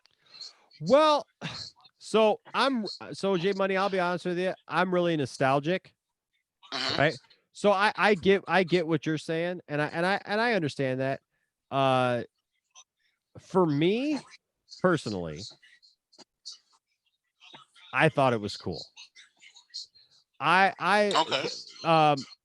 I'm not saying that the whole, like all the music and everything like that, but specifically when you brought up the fact that like they brought back those themes and like even the Superman theme, they kind of wove that in there, like in the one part where Superman punches Steppenwolf, and it's like, is that when he made the whole like I'm about honor or truth or something it's I'm a big fan of truth and justice, or whatever, and justice or something like that. And he punches him, and it does the dun dun dun, and and so you get a little bit of that. So I'm not against stuff like that necessarily if it's done well. If it's done well and tasteful, and it doesn't overtake the whole movie, because I agree that we need new themes, we need new music, we need a fresh take on it. But that didn't really bother me too much. I do want to go back to your point though about the nightmare scenes. Okay? Because those nightmare scenes are going to be so much more talked about. We did not get the development between Batman and the Flash, because apparently the Flash is going to play a bigger part in that and have more of a connection with Bruce Wayne. And we're going to see explained why Bruce Wayne was having nightmares and what that connection was with the Flash. And we'll see something going forward about that, because Bruce Wayne is getting these visions, right? These nightmare sequences because of Mhm. dark side coming, and the Flash can move through time. So the Flash Mhm. is looking at the future, and and stuff, and that's going to lead into a Flashpoint movie later on, Mhm. which I Which don't know I'm if not. you I don't know if you I'm not sure about that for the first movie with Flash. Like, I'm willing to rock with it, but oh yeah man, for the first movie, yeah you're already doing Flashpoint. yeah it'll be interesting to see, but I'll tell you this, if they do it well, and I don't think that it's going to be Flashpoint like the way that we assume Flashpoint is, Okay. but uh if we get that, uh I think there'll be some changes with it, but I think it's going to be more of the fallout from Justice League, Mhm. and some changes that need to be made.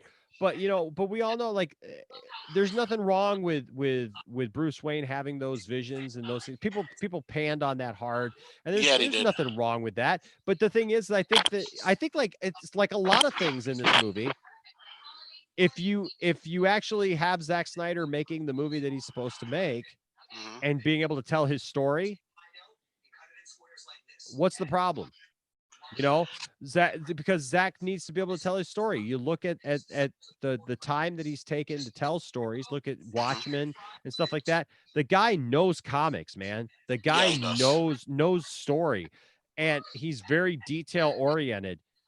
And it's a shame that they took and gutted his movie and made it something else and put his name on it. Mhm. That, The thing about the thing about that nightmare scene, the thing about that though, and this is interesting too. Um, I'm not sure if we're gonna get anything on the nightmare scene in this Justice League movie, because if you remember, they said that Snyder had a plan for at the very least 2 Justice League movies, and I heard 3. I heard yeah, the first one was still supposed to be Steppenwolf primarily, and then we were supposed to see Darkseid at the end. yeah, Then the second movie was supposed to kind of go like Infinity War Endgame, where they take the fight to Darkseid in the second yes, movie, they get their butts handed to them, yes, and then the third movie is kind of like the redemption story. If you notice in that Batman v Superman nightmare scene where when Flash comes to visit him, Flash has scruff. He has a hmm little bit of facial hair on his face, so yeah, you can tell a couple of years has gone by. He's a little bit older, and he's well developed as the Flash at that point. So I don't know if we're gonna get anything in this first Justice League movie. I think that was gonna be at the very least in Zack's second Justice League movie, or maybe even the third. yeah. So Well, what do you think is gonna happen with that? I think that we're going to see more of the same type of stuff that we saw the first time, where we're going to see like him having those nightmares, him, Bruce Wayne having those nightmares and going through some of Mhm. that stuff. But as things progress and as we get more, Mhm. whether it be HBO Max or another movie, or Okay. somehow they bring Flashpoint into it with the Flash movie or whatever, we're going to get explanations Okay. for why those things happen in those first movies, like in that first movie and then the next movie or whatever. Because I agree with you. Like I think that Ezra Miller is hardly recognizable when he comes back in that scene. Like you could look at it, and I remember the first time I He's more saw it, I was like, manly. Like yeah, I first time recognize him, but like he has a deeper. It sounds like he talks deeper, it's just somewhat. it's He's a different, little bit more manly. Yeah, he's more mature. More Yeah. mature. Yeah, and so I think like with a lot of things, we're going to get a lot more explanations that those of us who are actual hardcore DC fans who actually Mhm. understand this stuff, who pay attention. I talked about this in the Lightcast interview that I did today. Uh, you know, when I watch a movie, J Money, I pay attention to it. Yes, We absolutely. live in a world right now that nobody pays attention to the stuff, to the media that they ingest. They sit there and literally they're watching a movie and they're on their phone, they're looking Mhm. at other things, they're talking to people, they're eating their popcorn, they're worried Mhm. about who's got the pop, who's got the milk duds, what everything else except for what's going on the screen. And then Mhm. they come out of that movie and go, "Well, I didn't understand what that was about. Why did they Yeah. do this and why did they do that?" Because they explained the entire thing, but you were stupid and you weren't paying attention. Yeah. Didn't And even then see it in some yeah, cases. and then they'll say, "Well, that movie was stupid. That movie didn't make any sense."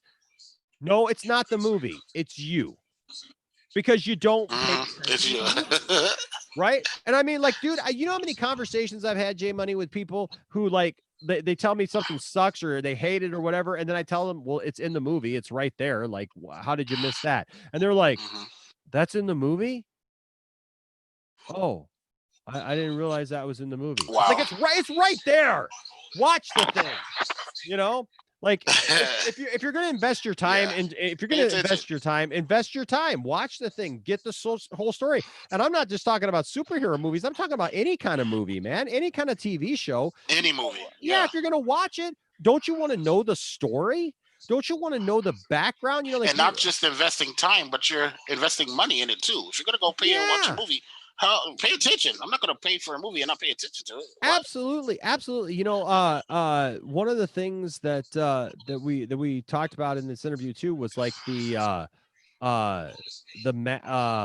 Martha scene, right? Which Martha scene, which also got crapped on to no end. Oh, for sure. I actually. Yeah. For sure. And it's very unfortunate because you know what, the Martha scene is just underappreciated. But the thing is people miss the point that the movie is so good and deep because it starts, the very first words that you hear uttered by somebody in Batman v Superman is Martha. And it sets the tone for what comes later when Superman is there.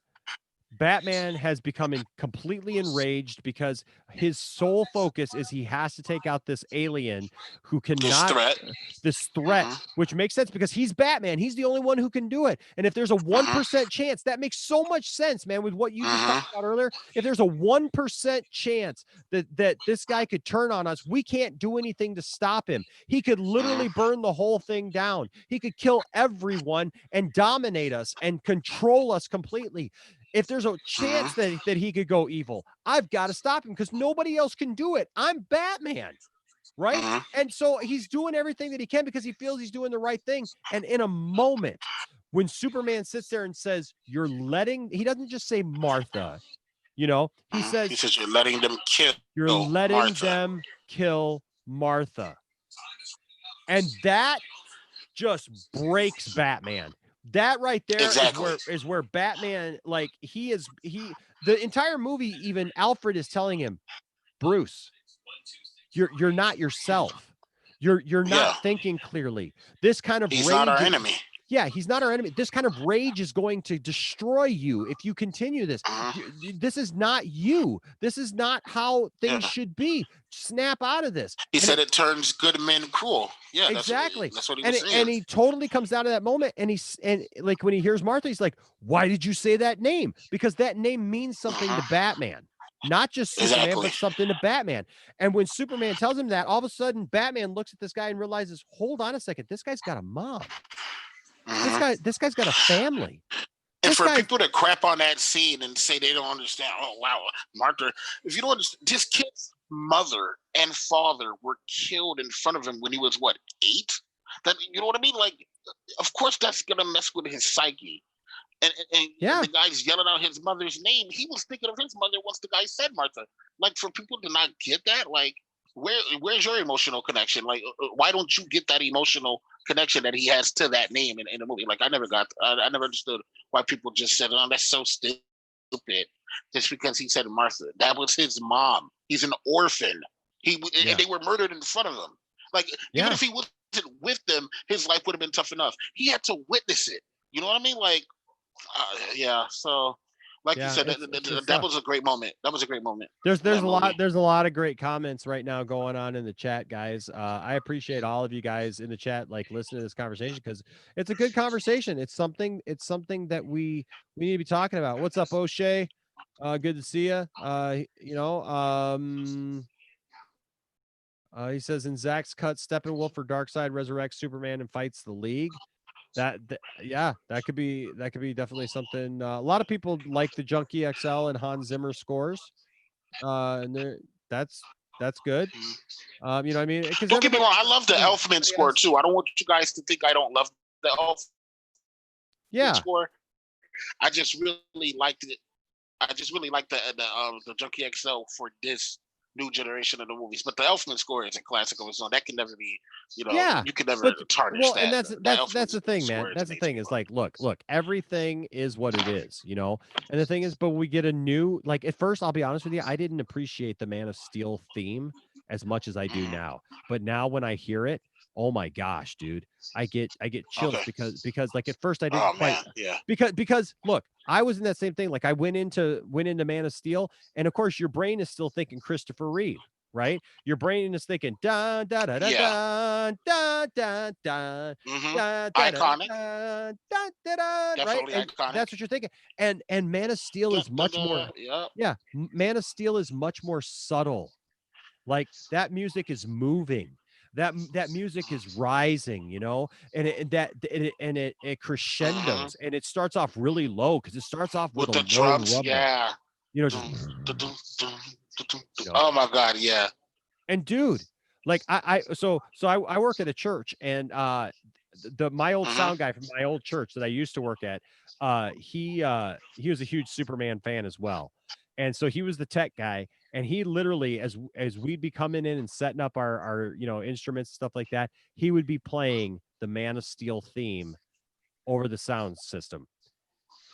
And it was just, you would hear that rumble and just that sound, and he was just like, man, nice. Dude, like I'm ready for my day now. You know what I mean? Like I'm ready to go now because the spirit is moving. Right? Right. The spirit is moving. Spirit theme is playing, and I'm ready to go. But no, man, that's a lot of good stuff, man. But I agree with you on so much. I do want to say what's up to Akansha. Is Akansha? Jazz Wallace says Mad Max sent me. Thank you. We love Mad Max around here. He's a good friend now, and we're happy to have him, and happy to have you.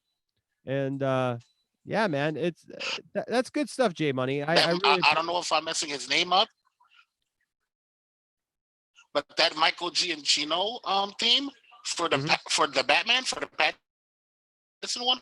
Yeah. Coming up. That one. You're cutting out a little bit. Really You're cutting out a little bit. Too. Yeah, I can't wait to hear the full version of that Batman theme that Michael Giacchino did when they had the little suit reveal. I'm really digging that version of the Batman theme. That sounds really great. Oh, for sure. For sure. And I agree with you. O'Shea just hit the nail on the head, and I think I think this is a good way to kind of start bringing this down a little bit, because it's 4:30 in the morning, but where I'm at anyways. But he says just the score from the Snyder Cut teaser got me hyped. Zach will continue to release small teasers. Oh my God, yeah. Until the full trailer at DC Fandom. So I will tell all of you this. Can't wait. I will tell all of you this. There is a small. Have you guys heard of Justice Con? I've been seeing posts about that. I'm going to tell you something right now without. I'm going to tell you something. I'm going to tell you all something right now without telling you something. Listen to me on this. Justice Con is this little con that is it's taking place at the same time that the Comic-Con, the San Diego Comic-Con, was supposed to take place. Okay, so everybody listen up. Everybody, if you're a DC fan, listen to this. Justice Con, Zack Snyder is showing up there. All I will say is pay attention to that. Yeah, I heard about that. If you can watch it, if you can do whatever, that little con that is being put on by some women. And actually, if you go to, if you follow the link, I put the links up there to both the Ambassadors channel, but also the Lightcast, one that I told you. Tonight, he did a live stream with the people who are putting that on. I'm telling you right now. Okay. From what I hear, from what I'm hearing, every DC fan needs to pay attention to that, even more so probably than the Fandom stuff, which I'm hyped for the Fandom stuff because I think that that's a great thing that they're doing there. But from what I'm hearing, there's some major stuff going down. Oh man, you're getting me hyped here. You're getting me hyped. So So get prepared for it. I mean, stuff that I'm talking like crazy stuff that you wouldn't think. And I'll share this. Oh man. I'm telling you, man. I see if do I have this on my phone still? Hold on a second. I'm gonna dang it. I'm hitting buttons. I don't know what I'm doing. All right, let me see if I still have this on my okay. So I'm just gonna say this, and you guys can take this however you want to take this. Hoping that my batteries aren't dying here. Okay. So yeah, so I'm gonna share this with you guys right now. You tell me what you think about this. All right. Okay. Oh, come on. I hope my crappy Wi-Fi lets me see this. Yeah. Okay. You guys see this? Yeah, that's Affleck, right? That's Affleck. This is Ben Affleck in 2018. Okay. This is what everybody says. Well, yeah, he was an alcoholic. He was going through his marriage issues. He was going through all his problems and all that stuff, right? And we all know that. Yeah. You want to see something really cool? Really interesting? I think I know where you're leading with this. Yeah. That's what Ben Affleck looks like right now. Oh man. Oh, he's cut. I'm zooming in on it.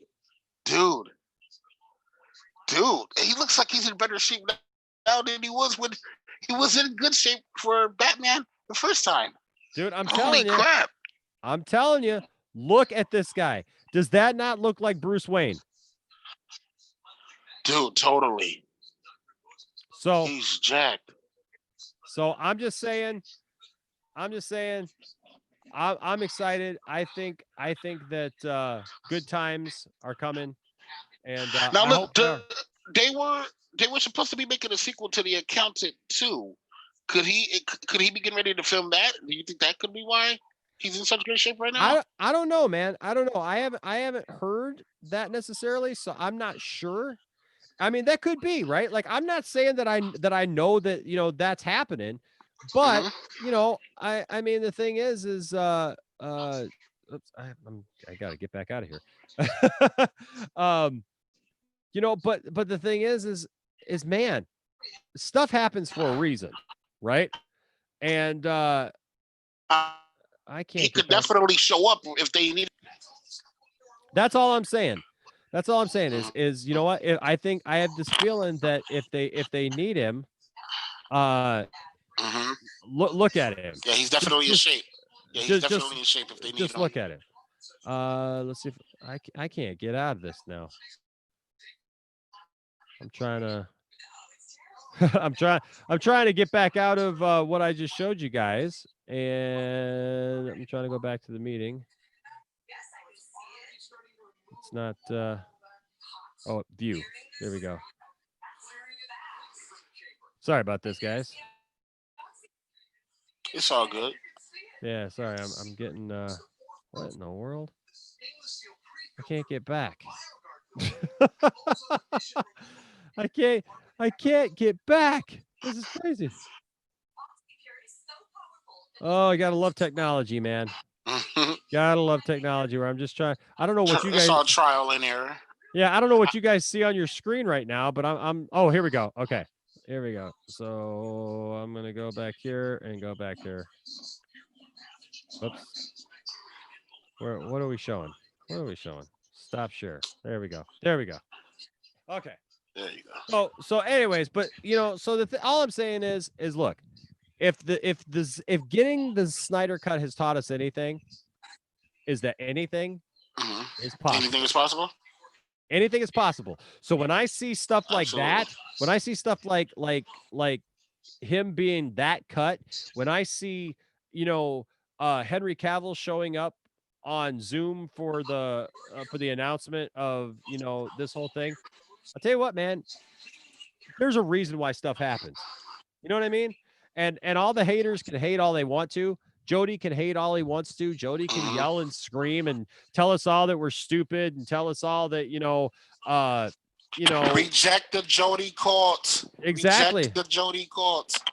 Exactly, bro. Because that's the thing is they can yell, they can scream, they can do all that they want to do. But you know what?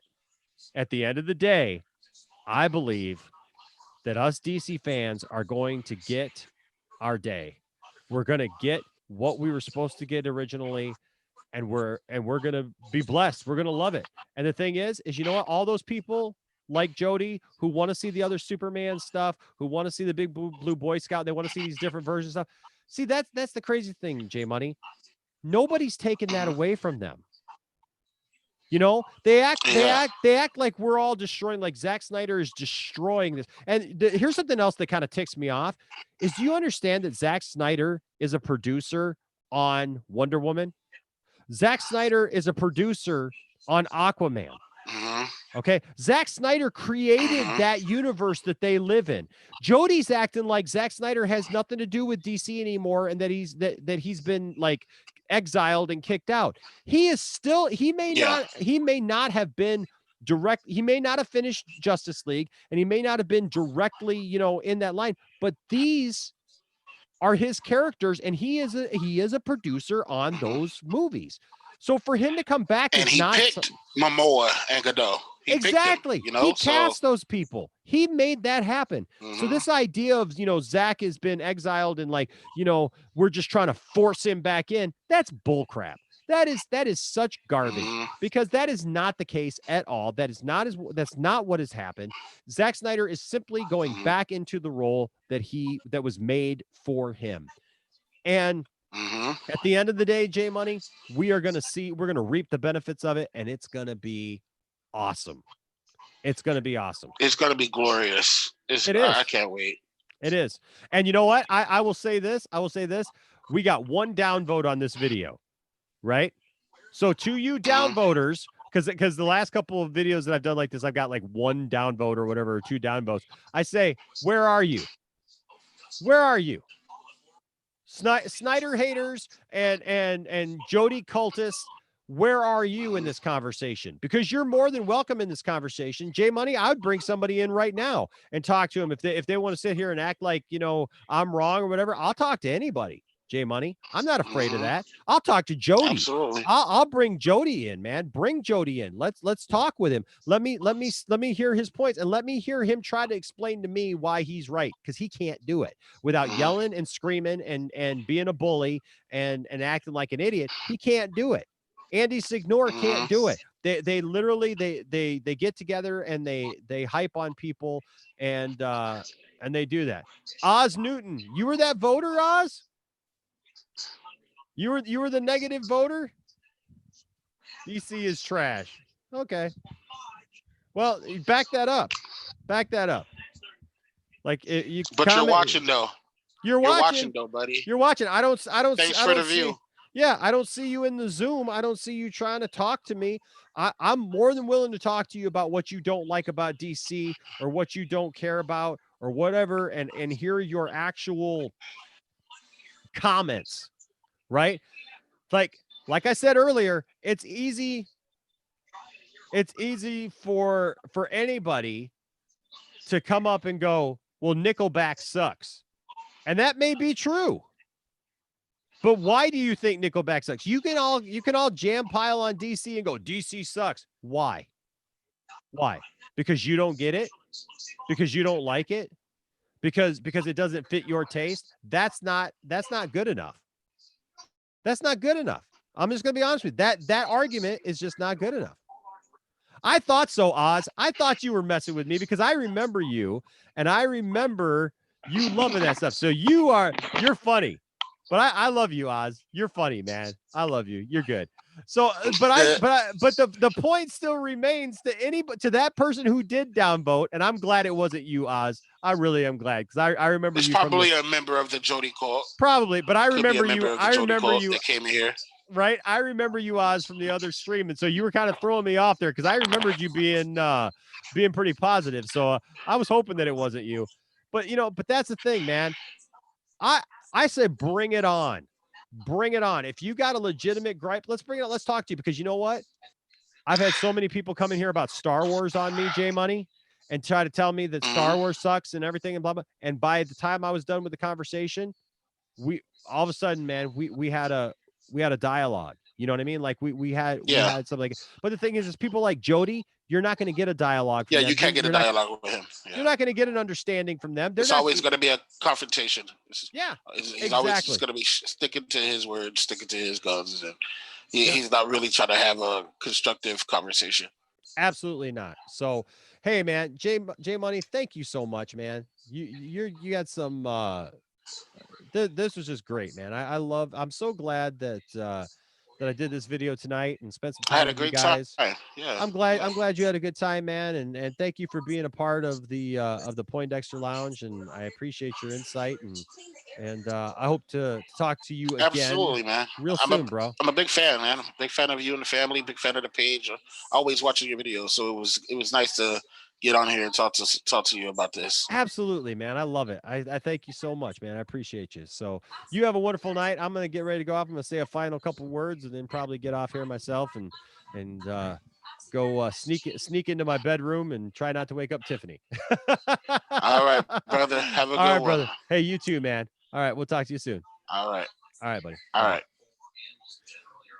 Well, guys, it has been a fun night with all of you, and I enjoy the time that we have together. I'll be honest with you. I enjoy doing these streams. I enjoy all of you so very much. I can't even put it into words. I mean, I appreciate you guys. You guys make this worth doing. It's so much fun to have a channel where positivity rules, where everybody is heard, where everybody is appreciated. Uh, you know, that's what we're gonna do, and that's what we're gonna continue doing. And so I thank you guys. Thank you to everyone who chimed in tonight. Thank you to everyone who jumped in with me and we talked and everything. That's cool. That is so cool. That's so cool. It's so cool that we can do something like this and have this kind of communication. And it's just fun. It's just fun. And now it's it's like 4:45 in the morning, and so I'm getting a little punchy. But so I may drone on a little bit, but I'm thankful for all of you. And I know Tiffany shares that sentiment. We love it. And Isaac, Isaac loves talking with you guys too, and loves the conversations and stuff. And so I would just encourage you, please follow us on social media, because we can have these kind of conversations throughout the week and stuff. I mean, that's how me and Darth Tasty, we've become really good friends that way, by having these kind of conversations, just kind of one off, on social media and stuff, and getting to know each other. And so I welcome you all to do that. Also, don't forget this month's giveaway. Like I said, we're always thankful for anything anybody gives or whatever. And we've got some great Patreon supporters. And in fact, you know what I'm going to do? I want to throw that up real quick. I want to show you some of the people who helped make the Poindexter Lounge possible, because they're awesome, and they deserve recognition for their contribution to the channel. And so, whoops. So I'm going to show this to you guys. Show you who is down with us. Oops. I gotta bring it up. Bring it up. Bring it up. Well, it's not one to bring it up.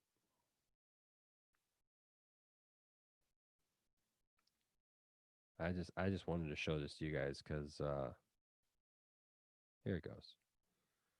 Because the Patreon supporters are awesome. Anybody who gives in the super chats, you guys are awesome. But you guys are all awesome. To be quite honest with you, you guys are all awesome. I appreciate you guys just watching our videos. I mean, the fact that you guys take your time out to watch our videos just means a lot to us. And so here are some of the people who make that possible. Right here, we got Brad Dolahite, Caleb Richardson, Darth Tasty 2099, Donald Parker, Justin Reed, and William 2211. And so thank you guys.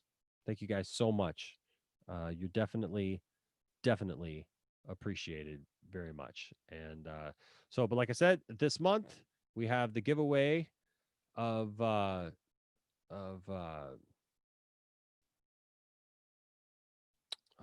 Weird Al Yankovic video. So if you give anything to that, or the like I said, the any super chats or anything like that. Oops, I got to go back here. If you give anything to that,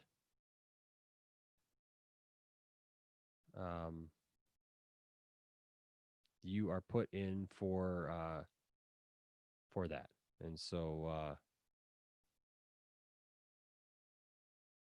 thank you so much. I'm having more of these issues right here where I can't get back to my meeting. I just want to get back there. Why can't I get back there? Huh?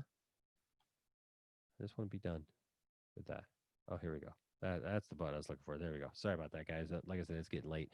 But so you guys are in the run for that that video. Also, we got a new thing that we're starting to do that you guys may be interested in. A store on eBay has decided to. They sent us a whole stack of comic books. So if you like comic books, we got a bunch of comic books from these guys, and they said, "Hey, I want you to give these away to your viewers." And so what we're going to do is every week we're going to have a nerd question of the week. And so I did the first one on our video for the Snyder Cut trailer, but it's a simple question.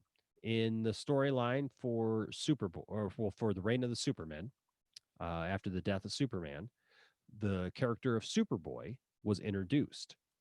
My question is, what 90s teenage heartthrob was Superboy based on? If you're the first to answer that, you get a comic book. And I got a bunch that you can choose from, and I can show those to you when you win. So, all right, guys. Well, thank you so much for being with us. I love you guys. I appreciate all of you. Can't say it enough. Thank you for coming and being a part of this of our ramblings and our fun.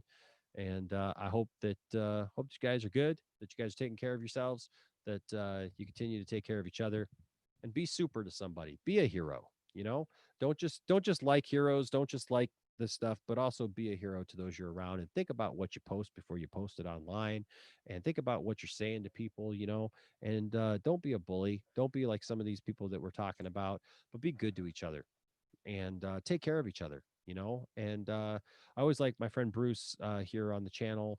He talks about, you know, checking in with somebody. Check in with somebody that maybe you haven't talked to in a while, or maybe somebody you have talked to, you know, but you just want to make sure that they're okay. um, you know, people are going through a lot right now, and there's a lot of tension in our world, and I'm glad that that we have these things like comic books and superheroes and Star Wars and different things that can bring us together, because those are uniting things. There's so much in the world that divides, you know, but it's really cool when pop culture can bring us together. And so be super to somebody. All right. Until next time, my name. No, J Money. It was not Luke Perry, but close. I'll say that. All right. Until next time, guys, I'm Enosh, aka Enosh Fett, saying stay nerdy, enjoy what you enjoy, love what you love, and don't let anybody stop you. And hashtag release the Snyder Cut. Hashtag reject the Jody cult. Thanks, Jay Money, for that. I think we're gonna have to make that into a T-shirt. All right, and see how that does. All right, and maybe we can donate some of that money, turn that back around, right, for a good cause. All right, guys. Till next time. Thanks for joining me. We will see you later.